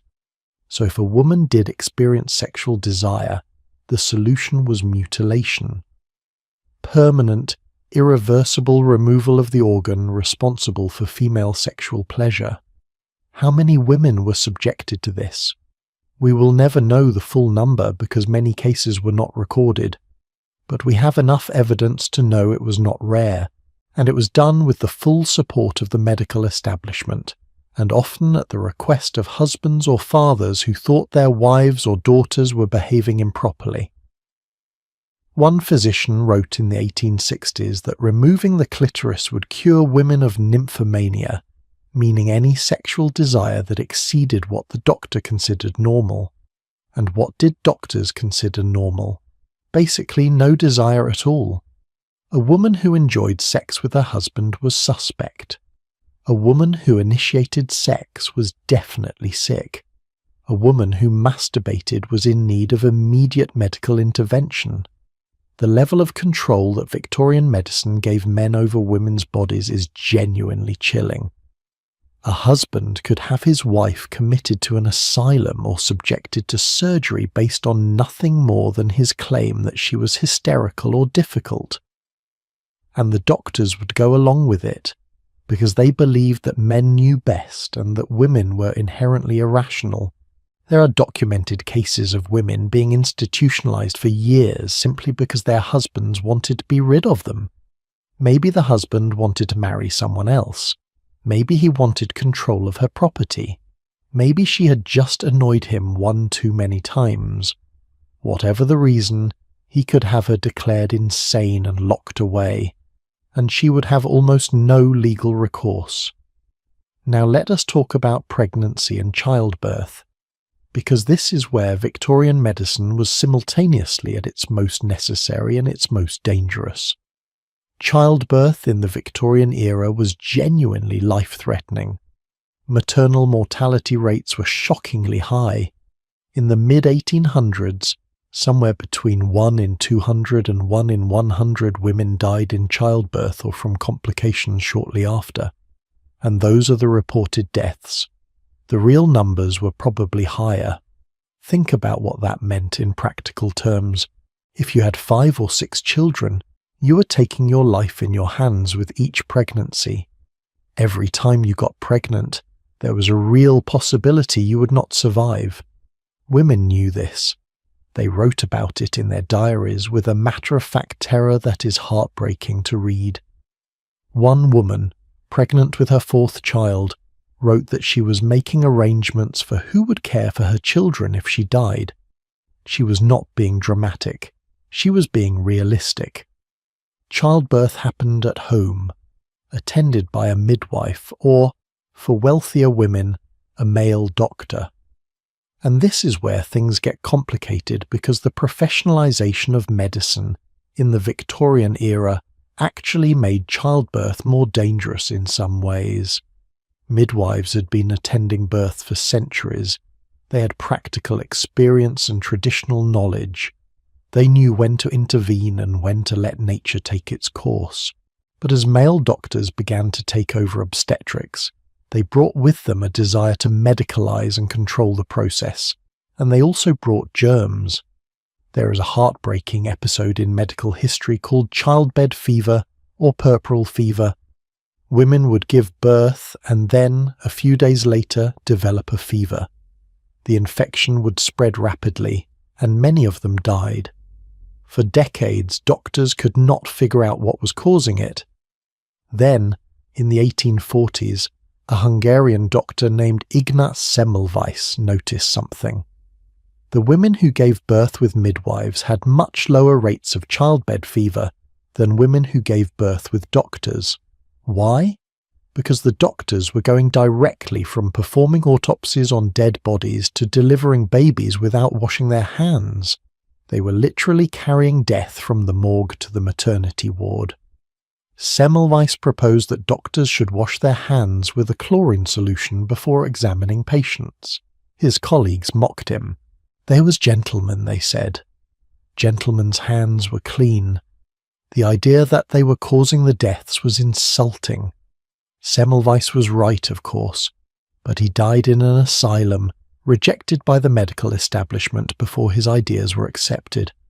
How many women died because doctors were too proud to wash their hands? Tens of thousands at least. And even when doctors meant well, even when they were trying to help, Victorian medical knowledge about women's bodies was often just wrong. There was this idea, for instance, that women had a finite amount of vital energy, and that this energy had to be carefully rationed between different body systems. So if a woman used too much energy on intellectual pursuits, her reproductive system would suffer. Education, they claimed, would damage a woman's ability to have children. This was the scientific justification for keeping women out of universities and professions. Not just social prejudice, but quote-unquote medical fact. Doctors wrote serious papers arguing that if women studied too much, their uteruses would atrophy. That reading difficult books would make them infertile. That mental exertion was fundamentally incompatible with female biology. It was nonsense, of course, but it was nonsense that had real consequences. It was used to deny women education, to keep them out of professions, to confine them to domestic roles. Now, let us talk about something that affected women of all classes but in different ways. Venereal disease, sexually transmitted infections like syphilis and gonorrhea. Here is how this worked. A husband would visit a prostitute, contract a disease, and then infect his wife. The wife would know she was sick. She would have symptoms, often painful and distressing, but her doctor, at the husband's request, would often not tell her what was wrong. He would treat her for some vague ailment and never mention that she had syphilis. This happened all the time. Doctors justified it by saying they were bound by patient confidentiality. They could not tell the wife that she had syphilis because that would reveal that her husband also had syphilis. Never mind that the wife was also a patient. Never mind that she deserved to know what was happening to her own body. The husband's privacy took precedence, and because the wife did not know what she had, because the doctor was not being honest with her, she could not take precautions, She could not refuse sexual relations with her husband to prevent reinfection. She could not make informed decisions about her own health. Some women figured it out anyway. There are diary entries where you can read between the lines and see a woman realizing what has happened, realizing that her husband has infected her, realizing that the doctor is lying to her. The anger and betrayal in those entries is palpable. One woman wrote that she confronted her husband and he admitted the truth. He had been visiting prostitutes for years. He had known he was sick but had continued to have relations with her anyway. She wrote, "He has poisoned me as surely as if he had put arsenic in my tea. But the law says I cannot leave him. I am bound to a man who has destroyed my health and shows no remorse." Then there is the corset. Oh, the corset. We could spend hours talking about the medical debates around corsets in Victorian England. Here is what we know. Most middle and upper class women wore corsets. They were considered essential undergarments, necessary to achieve the fashionable silhouette. A properly corseted woman had a tiny waist, an upright posture, and a smooth line under her dress. But some women practiced what was called tight lacing. This meant pulling the corset laces as tight as possible to create an extremely small waist. We are talking about reducing a natural waist measurement by 4, 5, 6 inches or more. There are reports of women achieving 18-inch waists or even smaller. The medical establishment was divided. Some doctors claimed that tight lacing crushed internal organs, caused fainting spells, and led to all sorts of health problems.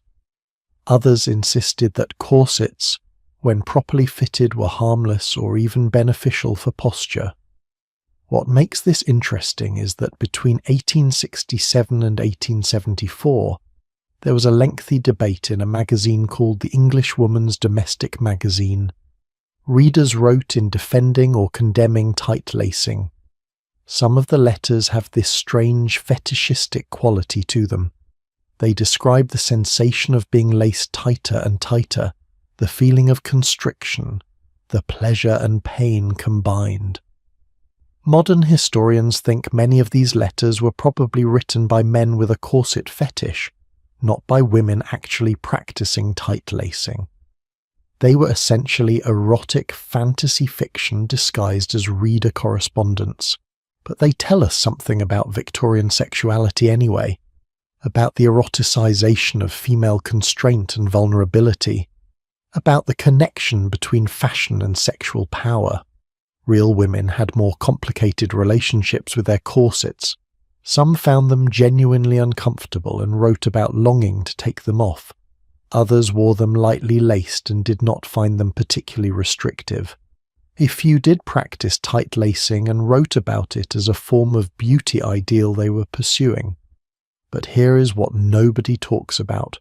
Corsets were also expensive. A well-made corset was a significant investment. And for working-class women, who could not afford multiple corsets, this meant wearing the same one day after day, hand-washing it when they could, making do with worn-out stays because they could not afford replacements. The pretty picture of Victorian fashion always focuses on the wealthy. But most women were not wealthy. Most women were making their own clothes, mending and remaking, trying to look respectable on very little money. And the medical debates about corsets must have seemed ridiculous to a woman who was more worried about having enough to eat than about whether her waist was fashionably small. What connects all of these medical horrors is control. Victorian medicine gave doctors, almost all of whom were men, enormous power over women's bodies, and that power was frequently misused. Women were subjected to unnecessary surgeries, dangerous treatments, and medical gaslighting where their own experiences of their bodies were dismissed in favour of what male doctors thought they should be experiencing. And through it all, women were writing about their fear of childbirth, about their experiences with doctors who did not listen, about treatments that made them worse instead of better, about the disconnect between what they knew about their own bodies and what medical authority claimed was true. In the next part of our journey, we're going to explore something that many Victorian women turned to as an escape from their difficult realities. We're going to talk about laudanum, opium, and the epidemic of addiction among respectable women. We're going to look at how legal drugs became a form of self-medication for everything from physical pain to emotional despair. And we're going to read the words of women who wrote about their dependence, their dreams, and their desperate attempts to function in a world that gave them very few other options for coping. Walk into any Victorian pharmacy and ask for something to help you sleep, something for your headache, something for your nerves, something for menstrual cramps, something for your crying baby, and chances are the pharmacist would hand you the same thing. A small brown bottle containing a tincture of opium dissolved in alcohol. They called it laudanum, and it was everywhere. You could buy it without a prescription. It was cheaper than gin. It was sold in corner shops by travelling salesmen through mail-order catalogues. It was in cough syrup, in teething powders for infants, in patent medicines with names like Mother's Friend and Quietness. Victorian society was absolutely swimming in opium, and nobody seemed to think this was a problem. Well, almost nobody. Because there were women who knew exactly what was happening. Women who started taking laudanum for a legitimate medical complaint and found themselves unable to stop. Women who needed larger and larger doses to achieve the same effect. Women who experienced the horror of withdrawal when they tried to quit. Women who wrote in their diaries about the golden cage they had built for themselves, one dose at a time. Let me tell you about Elizabeth. Her story comes from a collection of letters preserved by her family, letters she wrote to her sister over a period of about 15 years in the mid-1800s. Elizabeth started taking laudanum after a difficult childbirth left her with chronic pain. Her doctor prescribed it, 20 drops in a glass of water twice daily. At first it was miraculous. The pain receded. She could function again. She could care for her baby, manage her household, get through the day. But after a few months, 20 drops stopped being enough. She needed 25. Then 30, then 40. Within a year, she was taking laudanum 4 or 5 times a day. She wrote to her sister, "I know I am taking too much. I know I should stop. But when I try, the pain returns tenfold. And there is something else, a feeling of dread and despair that I cannot bear. So I take another dose, and the world becomes soft again, manageable. I can breathe." What Elizabeth was experiencing, though she did not have the language for it, was physical dependence and withdrawal. Her body had adapted to the constant presence of opiates. When she stopped taking them, she experienced not just the return of her original pain, but also the agonizing symptoms of withdrawal. Muscle aches, nausea, anxiety, depression, insomnia. The only thing that made it stop was another dose, so she took another dose, and another, and the cycle continued. By the time she'd been taking laudanum for 5 years, Elizabeth was consuming amounts that would have killed someone who was not habituated to it.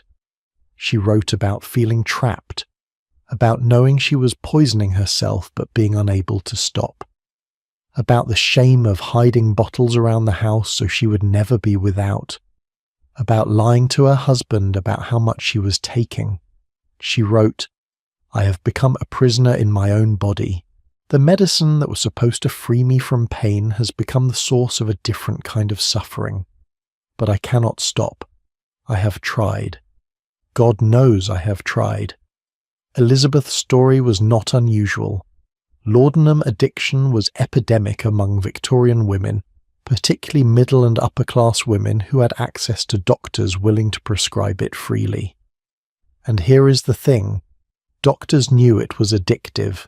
They had known for decades. Opium addiction had been documented since ancient times, but they prescribed it anyway because they had nothing else to offer.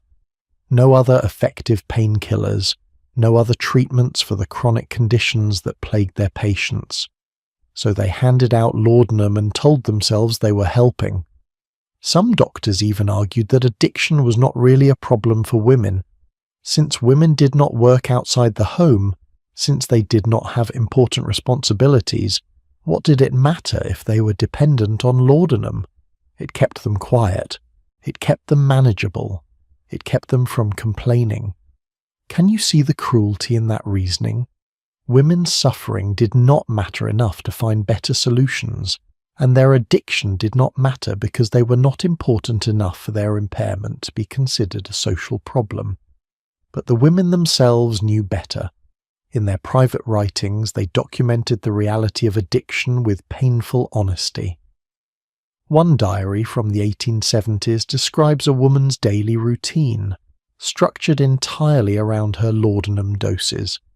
She would wake at 7 and immediately take her first dose, otherwise the sickness would be too severe. She would take a second dose at 11 to get through the morning, a third at 3 in the afternoon, a fourth before dinner, a fifth before bed. She wrote, "I am not living. I am merely existing from one dose to the next." The hours in between are a kind of purgatory. I count the minutes. I watch the clock. I think of nothing but the next bottle, the next spoon, the next moment of relief. Some women describe the dreams. Opium produces vivid, often beautiful hallucinations in some users. Women wrote about visions of gardens, of floating through clouds, of conversations with angels. For a few hours they could escape their constrained lives entirely. They could go anywhere, be anyone, experience things that their real lives would never allow. But they also wrote about the dark side of those dreams, the nightmares, the paranoia, the distortions of perception that made the real world seem strange and frightening when the drug wore off. One woman described looking at her children and feeling like they were strangers. She knew intellectually that they were hers, but the emotional connection was gone, flattened by constant opiate use. She wrote, "I am failing them. I know I am failing them, but I cannot feel it. I cannot feel anything except the need for the next dose." The emotional numbing that opiates produce must have seemed like a blessing at first for women dealing with unhappy marriages, with grief, with the constant stress of maintaining appearances. But over time, that numbness became its own prison, cut off from joy as well as pain, alive but not really living. Now it was not just laudanum. Morphine became increasingly common in the later Victorian period, especially after the invention of the hypodermic syringe in the 1850s. Doctors could now inject morphine directly into the bloodstream for faster, more powerful effects, and they did, liberally, for everything from migraines to melancholia. The problem was that injectable morphine was even more addictive than oral laudanum. The immediate rush, the intense relief, created powerful psychological associations. Women who had morphine injections for medical reasons often found themselves craving that feeling, needing it, unable to function without it. There are accounts from the 1880s of respectable middle-class women learning to give themselves injections, hiding syringes and vials of morphine in their bedrooms, injecting in private multiple times a day while maintaining the facade of normal life. One particularly heartbreaking diary entry describes a woman's realization that she had crossed a line. She had started injecting morphine twice a day, then 3 times, then 4. She wrote about the moment she realized she was taking it not for pain but for the feeling it gave her, the warmth, the sense that everything was all right, even though nothing was all right. She tried to stop. She made it 3 days. She described those 3 days as the worst of her life, sweating, shaking, vomiting, consumed by an anxiety so intense she thought she was dying. On the 4th day she injected again, and she wrote, "I am defeated. This substance owns me now. I am no longer my own person." The medical establishment's response to the growing problem of opiate addiction among women was, predictably, to blame the women. They were weak-willed. They were self-indulgent. They lacked moral fibre. The fact that doctors had created the problem by prescribing opiates so freely was conveniently ignored.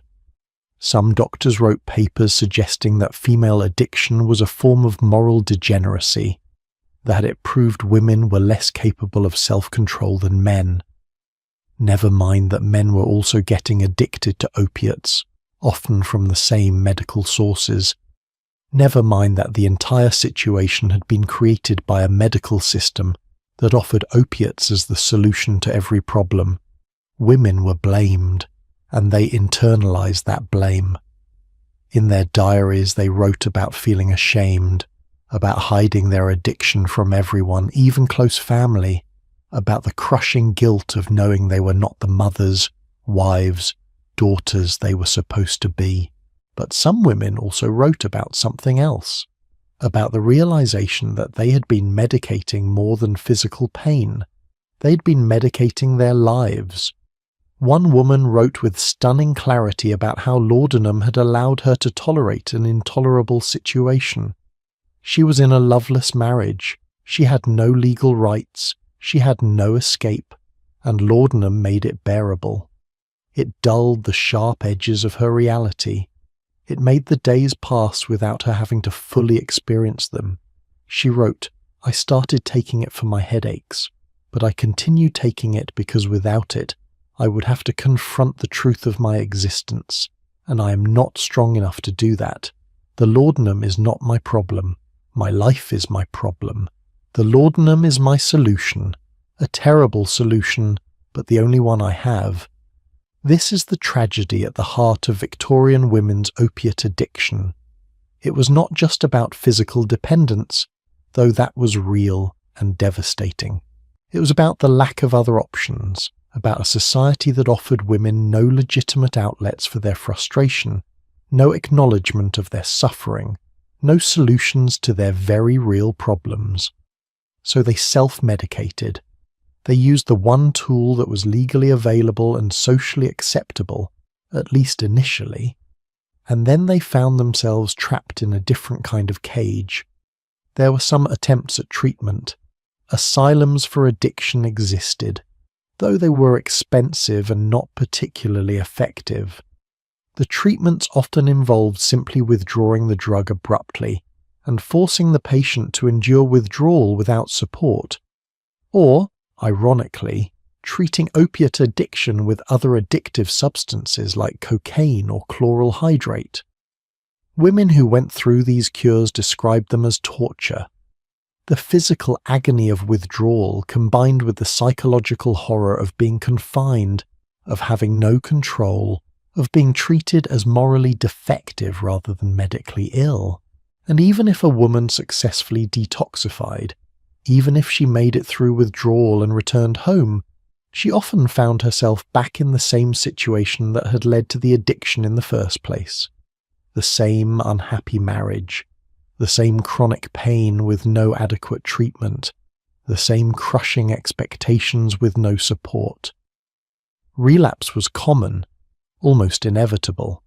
Some women managed to quit anyway, through sheer force of will, through slowly tapering their doses over months or years, through finding other coping mechanisms, and in their diaries they wrote about the victory of reclaiming their lives. But they also wrote about the ongoing struggle, about how tempting it was, in moments of stress or pain, to reach for that familiar brown bottle. What stands out when you read these accounts is the isolation. These women were suffering in silence. They could not talk about their addiction openly because it would bring shame on themselves and their families. They could not seek help because effective help did not exist. They could not even fully understand what was happening to them because addiction was not well understood as a medical condition. So they wrote in their diaries, they documented their struggle, they left records of their pain and their courage, and those records tell us something important about the Victorian era. They tell us that the respectable facade hid not just scandal and hypocrisy, but also suffering and desperation. They tell us that many women were barely surviving, held together by substances that were slowly destroying them. Now, as we move toward the end of our journey through these forbidden diaries tonight, we need to talk about the women who refuse to accept their circumstances quietly. We need to talk about the rebels, the reformers, the women who channeled their anger and frustration not into addiction or silent suffering, but into action. We're going to explore the women who started to push back against the system, who used their voices and their pens to demand change. Stay with me as we meet the Victorian women who dared to fight back. Not every Victorian woman accepted her fate quietly. Not every woman turned inward, writing her frustrations in locked diaries that no one would read. Some women took their anger and channeled it into something that terrified the establishment: action. These were the rebels, the troublemakers, the women who stood up in public and said, "This system is wrong, and I am going to change it," and Victorian society did not know what to do with them. Let me introduce you to a woman who should be far more famous than she is. Her name was Josephine Butler, and she was absolutely fearless. Josephine was born in 1828 into a wealthy, progressive family. She married a kind man who supported her work. By all accounts, she could have lived a comfortable, quiet life. But in 1864, something changed. She began visiting workhouses and hospitals where she encountered young women and girls who'd been forced into prostitution. Some were as young as 12 or 13, and Josephine became enraged. She learned about the Contagious Diseases Acts, a series of laws passed in the 1860s that allowed police to arrest any woman suspected of being a prostitute in certain port and military towns. These women were then subjected to forced medical examinations, invasive, humiliating examinations to check for venereal diseases. If they were found to be infected, they could be locked up in hospitals for months. The stated goal was to protect soldiers and sailors from disease. But notice who was being arrested and examined. Only the women, not the men who were their customers. The law assumed that prostitution was the fault of women, that women were the source of disease and moral corruption, and that men were merely innocent victims. Josephine saw this for what it was: state-sanctioned sexual assault, the legal persecution of the most vulnerable women in society. So she started campaigning to repeal the Contagious Diseases Acts, and this was shocking, utterly shocking, because respectable women did not talk about prostitution. They did not talk about venereal disease. They certainly did not stand up in public meetings and give speeches about sexual exploitation. But Josephine did exactly that. She travelled all over England giving lectures about the Acts. She described in explicit detail how the examinations were conducted. She talked about the double standard that punished women but not men. She called the Acts what they were: a violation of women's bodies and rights. Can you imagine the reaction? Respectable Victorian society was scandalised. How dare a lady speak about such things in public? How dare she use language that was considered indelicate? Many people, including other women, thought Josephine was damaging her own reputation and the cause of women's rights by being so outspoken. But Josephine did not care. She wrote in her diary that she had seen too much suffering to stay silent for the sake of propriety. She wrote about visiting young girls who'd been arrested, examined, and imprisoned. Girls who had done nothing wrong except be poor and vulnerable. She wrote, "If speaking plainly about these horrors makes me unrespectable, then I will be unrespectable. Their lives matter more than my reputation. And here is the remarkable thing, she won." After years of campaigning, after countless speeches and pamphlets and public meetings, the Contagious Diseases Acts were suspended in 1883 and fully repealed in 1886. But Josephine did not stop there. She expanded her crusade internationally. She investigated child prostitution and sex trafficking across Europe. And in 1885 she did something that was almost unbelievable. She pursued legal action against Leopold II, the King of Belgium, for buying a young English girl and holding her against her will in Brussels. Think about that. A Victorian woman taking on a king, accusing him publicly of child trafficking. The audacity required for that is almost incomprehensible. The trial was sensational.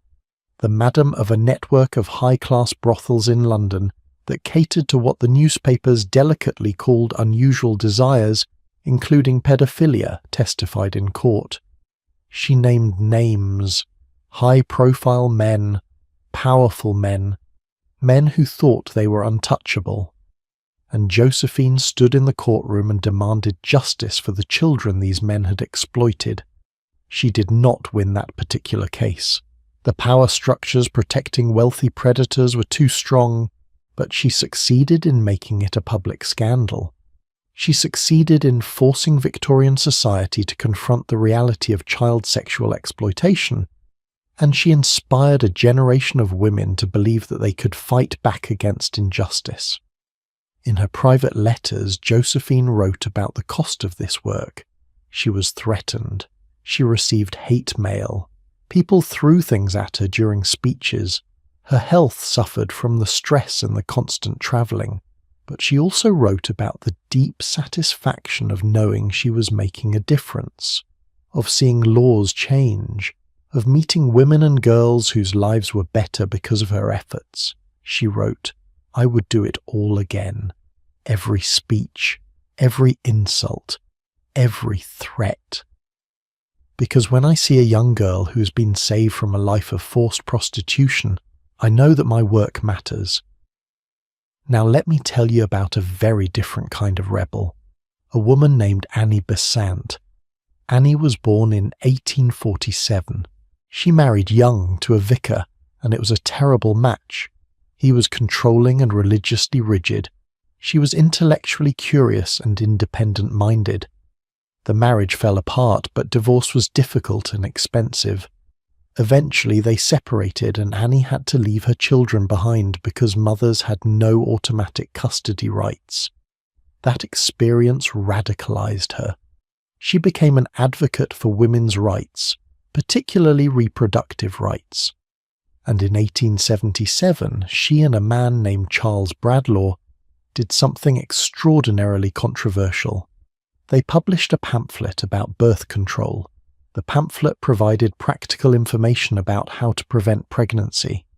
It was not obscene. It was not pornographic. It was straightforward medical information. But the authorities prosecuted them for obscenity anyway. The trial was a circus. Annie defended herself in court. She argued that women had a right to control their own fertility, that limiting family size was essential for the health and economic well-being of poor families, that access to contraceptive information was a matter of basic human rights. The judge and jury were not persuaded. Annie and Bradlaugh were convicted, though the conviction was later overturned on a technicality. But here is what happened next. The publicity from the trial meant that suddenly everyone in England knew about the pamphlet. Sales skyrocketed. Tens of thousands of copies were distributed. The information that the government tried to suppress became widely available because of the trial. Annie wrote about this with a kind of grim satisfaction. She knew the prosecution would backfire. She knew that putting her on trial would give her a platform to spread her ideas, and she was right. In her diary, she reflected on what it meant to be a woman fighting for other women's rights in a society that wanted her to be silent. She wrote, "They think if they shame us, we will stop. They think if they call us unfeminine, unwomanly, indecent, we will retreat. But they are wrong. Every insult makes me more determined. Every obstacle proves how necessary this work is." Annie went on to become a prominent socialist, a theosophist, and later a champion of Indian independence. But her work on reproductive rights in the 1870s was groundbreaking. She was one of the first women in England to publicly argue that women should have the right to decide when and whether to have children. And then there was Caroline Healy Dell, an American, but her story is too important to leave out because her diaries are an incredible resource.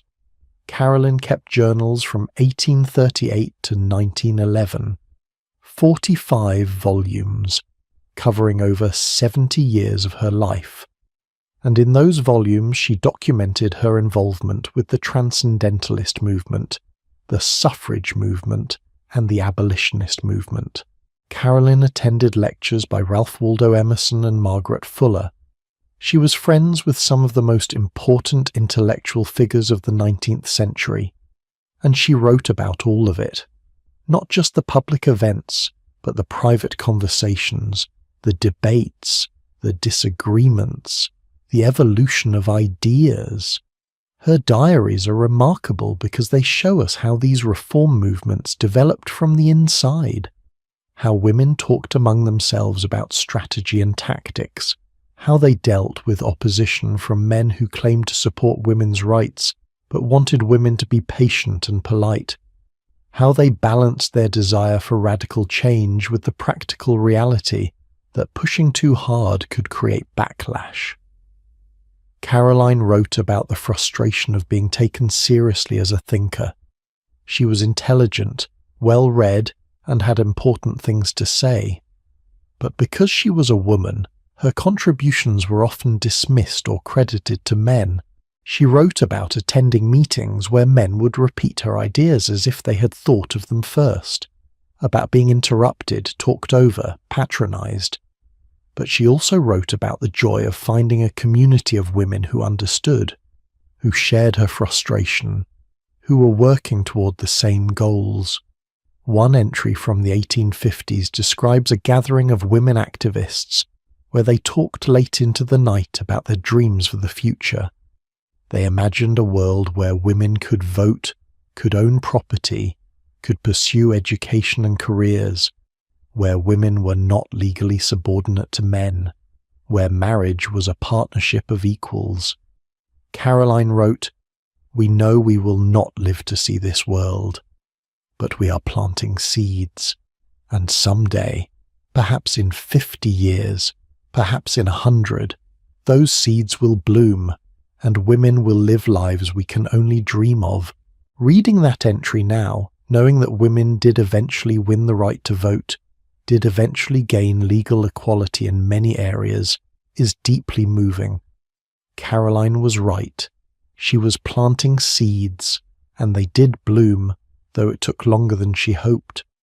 What strikes me about all of these women, Josephine Butler and Annie Besant and Caroline Healy Dell and dozens of others, is their courage. They knew they would face ridicule and opposition. They knew that fighting for women's rights would make them targets. They knew that society would call them unfeminine, unwomanly, unnatural, and they did it anyway. They wrote pamphlets, they gave speeches, they organized meetings, they testified before Parliament, they went to court, they endured insults and threats, they sacrificed their reputations and sometimes their safety. Why? Because they believed that the suffering they witnessed was not inevitable, that the laws oppressing women were not natural or God-given but man-made, and that what men had made could be unmade.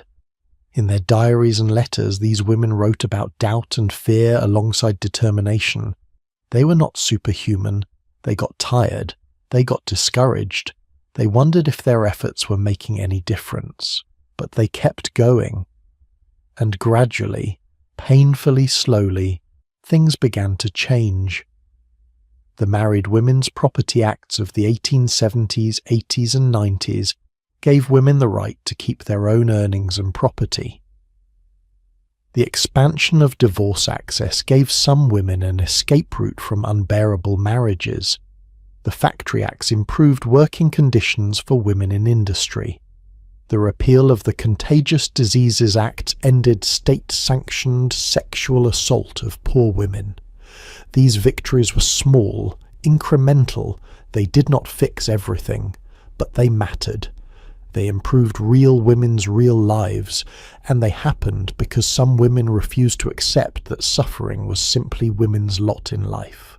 As we approach the final stages of our journey tonight, we need to confront something painful. We need to talk about what was lost, about the diaries that were burned, the stories that were erased, the voices that were silenced. Because for every woman whose diary survived, there were dozens whose words were destroyed, and understanding what was lost helps us appreciate what remains. Imagine spending your entire life writing, recording your thoughts, your experiences, your most intimate feelings in volume after volume of diaries, hundreds of pages, thousands of pages, a complete record of your interior life, your observations, your truth. Now imagine someone deciding that your truth is too dangerous to survive, that your words must be destroyed to protect your reputation, or your family's reputation, or society's comfortable myths about how things were. Imagine all those pages going up in flames. This happened over and over again in the Victorian era, and it is still happening. The systematic destruction of women's voices, women's stories, women's realities, not by accident, not through neglect, but deliberately, intentionally. Because someone decided the world should not know what these women really thought and felt. We've already talked about Princess Beatrice and what she did to Queen Victoria's diaries, but let me tell you more about that particular act of historical vandalism because it is so instructive. Victoria kept extensive diaries from the time she was a young girl until just before her death in 1901. We are talking about decades of daily entries, an unparalleled record of a woman who lived through the entire Victorian era and whose personal life intersected with virtually every major political and social event of the period. When Victoria died, she left those diaries to Beatrice with instructions that Beatrice should edit them for publication. Edit them, not destroy them. But Beatrice took it upon herself to do much more than edit. She spent years, decades even, systematically going through her mother's diaries. She would transcribe passages she deemed acceptable into new volumes, and then she would burn the original pages. Gone. Irretrievable. Lost forever. We will never know exactly what was in those destroyed pages, but we can guess. The fragments that survived suggest that Victoria wrote openly about her physical attraction to Prince Albert, about her sexual relationship with him, about her grief and loneliness after his death, about her complicated feelings toward her children, about political matters that might have been considered too frank or too controversial. Beatrice decided that none of this was appropriate for the public to know.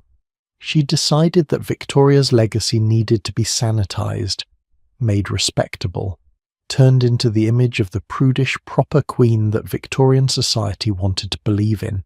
And so she burned the evidence that Victoria was a complex, passionate, opinionated human being. She reduced her mother's vibrant interior life to bland, acceptable platitudes. Think about what that means. One of the most powerful women in the world, a woman who ruled an empire for 63 years, could not control her own narrative. Her daughter took that control away from her, decided what the world would be allowed to know about Victoria and what would be erased. If this could happen to a queen, imagine what happened to ordinary women, women whose families had even more to lose from scandal, women whose reputations were more fragile, women whose words might have revealed uncomfortable truths about their husbands, their fathers, their brothers. How many diaries were burned by well-meaning relatives? How many letters were destroyed? How many memoirs were never published because the family decided they were too revealing, too honest, too dangerous? We will never know the full extent of what was lost, but we have clues, gaps in archives, references in surviving letters to journals that no longer exist, passing mentions of destroyed documents. There is a case from the 1890s where a woman's will specifically requested that her diaries be burned upon her death. She did not want anyone to read them, ever. Her executors followed her instructions. 40 years of daily entries gone. What was in those diaries that she wanted to keep secret even after death? Was it scandal? Was it pain?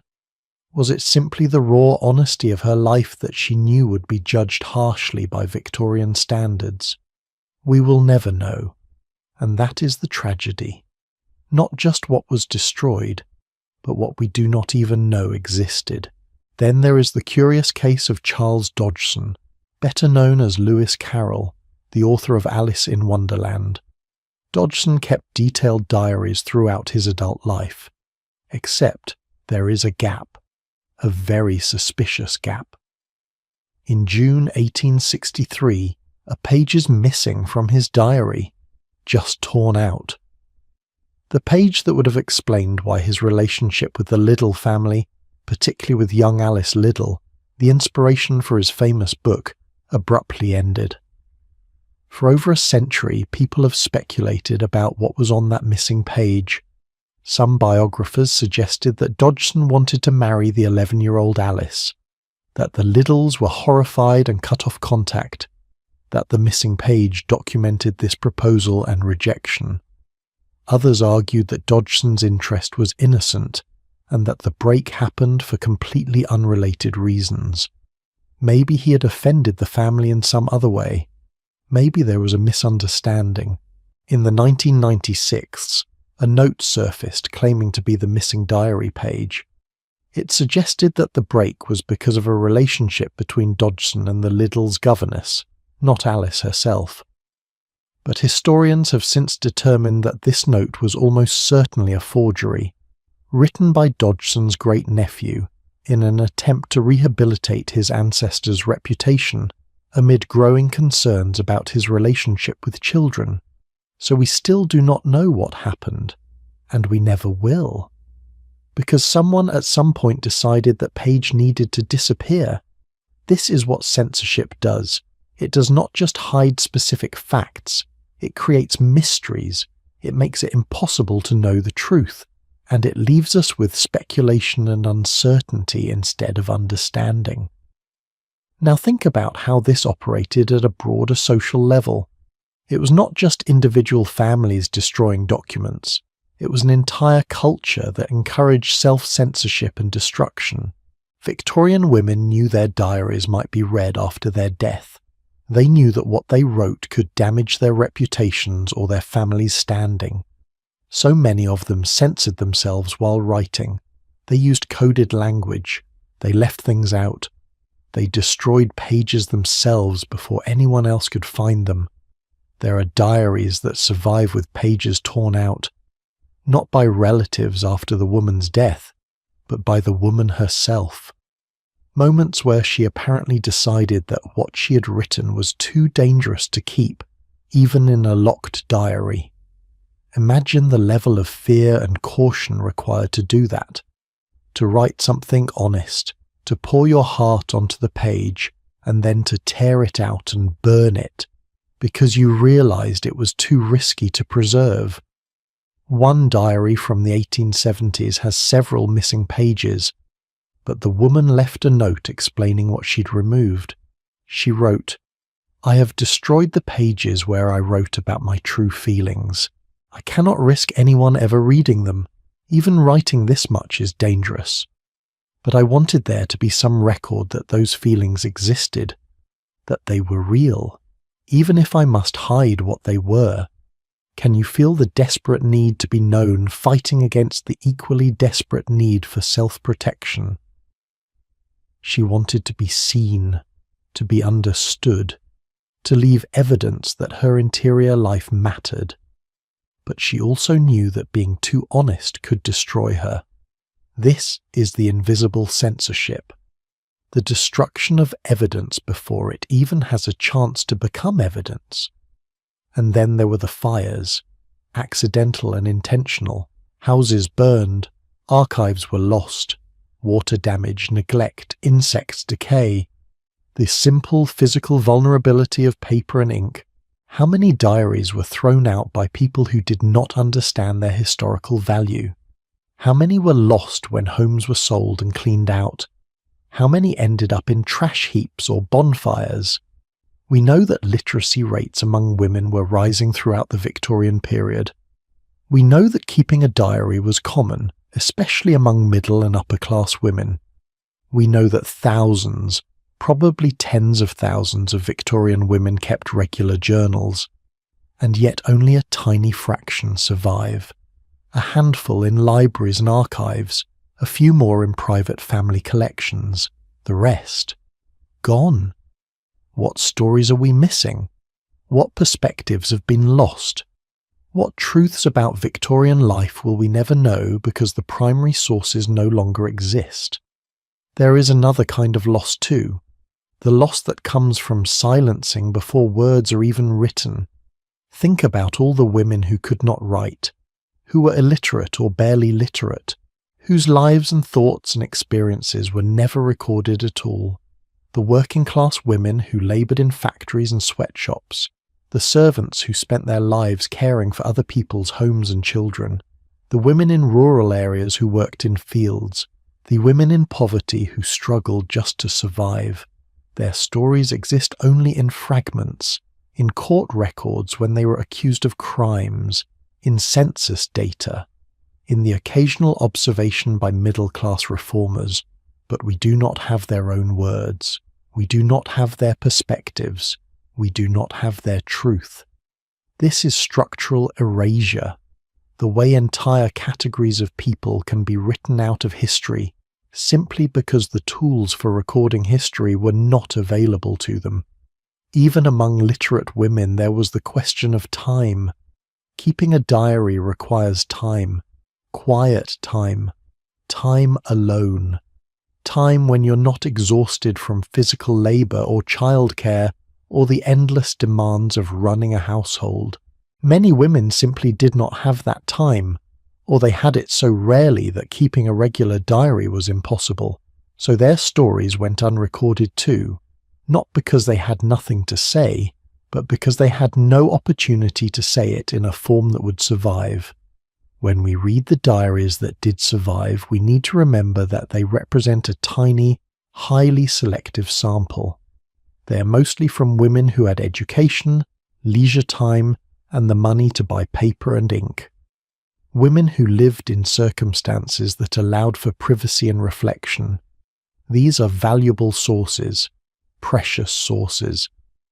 But they do not tell us everything. They cannot tell us what life was like for the women who could not write, for the women who were too busy surviving to document their survival. And here is perhaps the most painful loss, the self-censorship that happened in real time. The thoughts that were never written down because the woman knew they were too dangerous even for a locked diary. The rage that was swallowed instead of expressed. The desires that were never articulated. The critiques of society that were thought but not recorded. The dreams that seemed too impossible to even write about. This is the loss we can never quantify. The words that were never written. The stories that were never told. The truths that died with the women who knew them because it was too risky to speak. How much richer would our understanding of the Victorian era be if women had felt free to write honestly? if they had not had to encode their feelings or tear out pages or burn their diaries, if the historical record included their perspectives without censorship or suppression, we will never know, and that is the tragedy. But here is what we do have: the fragments, the survivors, the diaries that made it through, the letters that were preserved, the memoirs that were published despite opposition, the words that refused to be silenced. And in our final section tonight, we're going to talk about what those surviving voices teach us, about what the forbidden diaries of Victorian women tell us about resilience and resistance, and the human need to be known, about what their struggles can teach us about our own time, about why these women's stories matter not just as history, but as a living legacy that continues to shape how we understand women's lives today. So here we are. We have spent these hours together travelling through the hidden world of Victorian women. We have read their secret diaries, witnessed their struggles, shared their pain and their courage. And now, as our journey comes to a close, I want us to think about something important. What does all of this mean? Not just as history, not just as fascinating stories from another time, but as something that matters right now, in our world, in our lives. Because here is the truth: the issues that Victorian women faced, the silencing, the control over their bodies, the economic dependence, the violence hidden behind respectable facades, these things did not disappear when the Victorian era ended. They evolved, they changed form, but they did not vanish. Think about the Me Too movement that exploded in 2017. Women came forward in massive numbers to share their experiences of sexual harassment and assault. And what did we hear over and over again? These are not new stories. This has been happening forever. But we're only now finding the courage to speak about it publicly. Sound familiar? That is exactly what Victorian women were doing in their diaries, recording the harassment, the abuse, the exploitation that polite society refused to acknowledge, creating a private record of truths that could not be spoken aloud. The difference is that now, finally, some of those truths are being spoken, not just written in locked diaries to be discovered a century later, but shared openly, believed, sometimes, not always, but sometimes acted upon. That shift, from silent documentation to public testimony, represents progress. Real, meaningful progress. And it happened because generations of women refused to accept that their suffering was inevitable or acceptable. The Victorian women we've been talking about tonight were part of that long chain of resistance. They wrote things down, they preserved evidence, they refused to let the official narrative be the only narrative, and because they did that, because they left us these fragments of truth, we have a clearer picture of what life was really like for women in that era. But it is more than just historical knowledge. Those diaries teach us something essential about resilience. Think about Hannah Culwick, the servant who kept detailed records of her complicated relationship with Arthur Munby. She was living a life that defied every social category. She could have stayed silent. It would have been safer.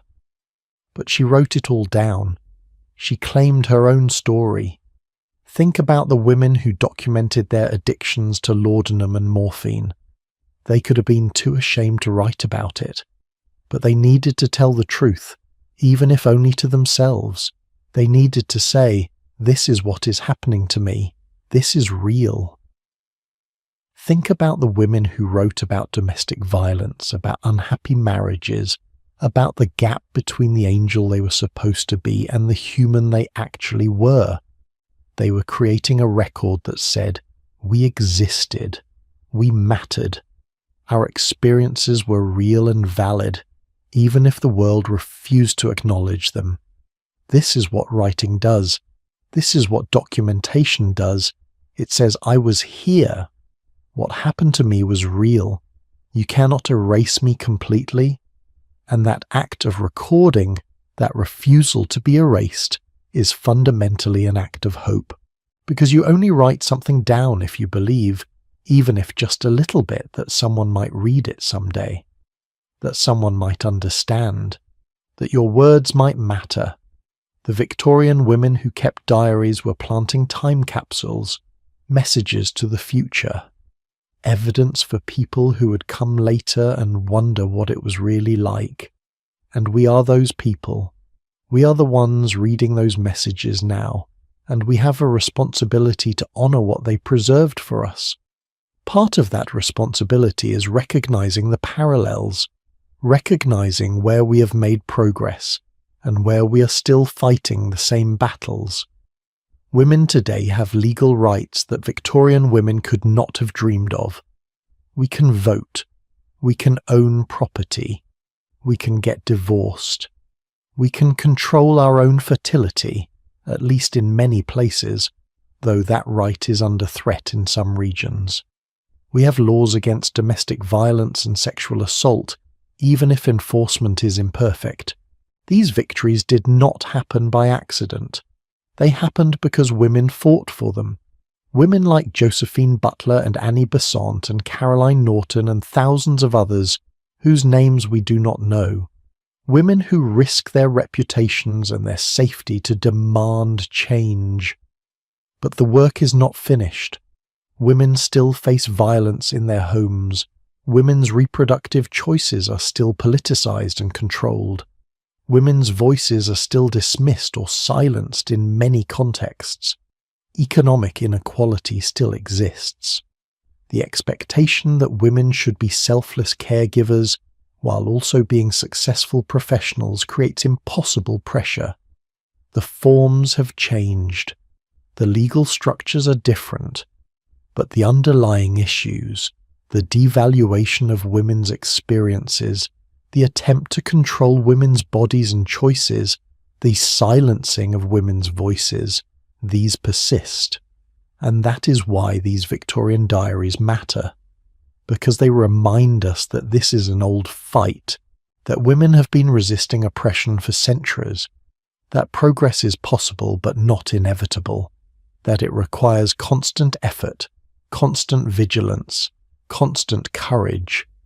They also remind us about the power of telling your story, of refusing to accept the official narrative when it does not match your lived experience, of creating a record even if you are the only one who reads it at first. How many of you watching this have journals? How many of you write about your lives, your thoughts, your experiences? If you do, you're part of this tradition. You're creating a record. You're refusing to be erased. And even if you do not write, even if you have never kept a diary, you can still learn from these Victorian women. You can learn about the importance of bearing witness, of listening to women's stories, of believing women when they talk about their experiences. Because here is what Victorian history teaches us. When society tells women to be silent, when it insists that their experiences do not matter or did not happen, when it prioritizes reputation over truth, terrible things happen. Women suffer in isolation. Abusers are protected. Injustice is perpetuated. But when women speak, when they share their stories, when they refuse to be silenced, change becomes possible. The diaries we have explored tonight were acts of defiance, small acts, private acts, but acts of defiance nonetheless. Each woman who wrote honestly about her life, who documented the gap between appearance and reality, who recorded her pain or her desire or her anger, was saying no. No, I will not pretend everything is fine. No, I will not accept that my suffering does not matter. No, I will not be erased. And collectively those small acts of defiance created a record that allows us to understand the Victorian era not as it wanted to be seen, but as it actually was. Messy, complicated, full of suffering and courage and hypocrisy and beauty and pain and resistance. That record is a gift, and we honor it by continuing the work, by fighting for justice in our own time, by refusing to be silent when we see oppression, by creating our own records, our own testimonies, our own acts of defiance. So what do we do with this knowledge? What do we do with these stories? First, we remember them. We tell them. We make sure that the women who left us these diaries are not forgotten, that their courage is acknowledged, that their suffering is not minimized or dismissed. Second, we learn from them. We recognize the patterns. We see how systems of oppression work. We understand that progress requires sustained effort over generations. And third, we act. We use what we have learned to make our world better, to support women who are speaking out, to challenge systems that silence or harm, to create spaces where honesty is possible and valued. The Victorian women who kept forbidden diaries could not have imagined the world we live in now. A world where women can vote and own property and pursue education and careers. A world where domestic violence is illegal and women can divorce abusive husbands. A world where their diaries can be read and studied and honored. But I think they would recognize the ongoing struggle. I think they would see that while the details have changed, the fundamental fight, the fight to be recognized as fully human, to have autonomy over your own body and life, to have your voice heard and valued continues. And I think they would want us to keep going, to keep fighting, to keep telling the truth, even when it is uncomfortable, to keep refusing to accept oppression as inevitable. Their legacy is not just the diaries they left behind. Their legacy is the world they made possible, the changes they fought for, the courage they modeled, the reminder that silence is not safety, and that truth, even painful truth, matters. So tonight, as you settle into sleep, I want you to think about the women whose stories we've shared, the ones who wrote in locked diaries by candlelight, the ones who documented their pain and their passion and their resistance, the ones who refused to be erased. And I want you to think about your own story. What truths are you holding? What experiences have you had that the world might try to minimize or dismiss? What courage might you find to speak those truths, to share those experiences, to refuse to be silenced? You do not have to write a diary, though you can if you want to. You do not have to become an activist, though you can if you're called to. But you can honor these women by living authentically, by refusing to pretend that everything is fine when it is not, by believing women when they share their stories, by adding your voice to the long chorus of women who have insisted across centuries that we matter, that our experiences are real, that we will not be erased. Thank you for taking this journey with me tonight. Thank you for listening to these stories, for honoring these women's memories, for being willing to sit with the discomfort of historical truth. I hope you have found something in these hours that resonates with you, that challenges you, that inspires you. These forbidden diaries have given us a window into lives that were supposed to remain hidden. They have shown us strength in the face of oppression, hope in the midst of suffering, and resistance in the smallest acts of honesty. They remind us that every woman's story matters, that every voice deserves to be heard, and that the simple act of telling the truth can be revolutionary. Sleep well wherever you are in the world, and when you wake, remember the women who wrote in secret. Remember their courage. And carry that courage with you into your own life, into your own struggles, into your own resistance against whatever tries to silence you. I will be back with more stories soon, more histories that have been hidden, more voices that deserve to be heard, more truths that need to be told. Until then, take care of yourselves. and never forget that your story matters too. Good night.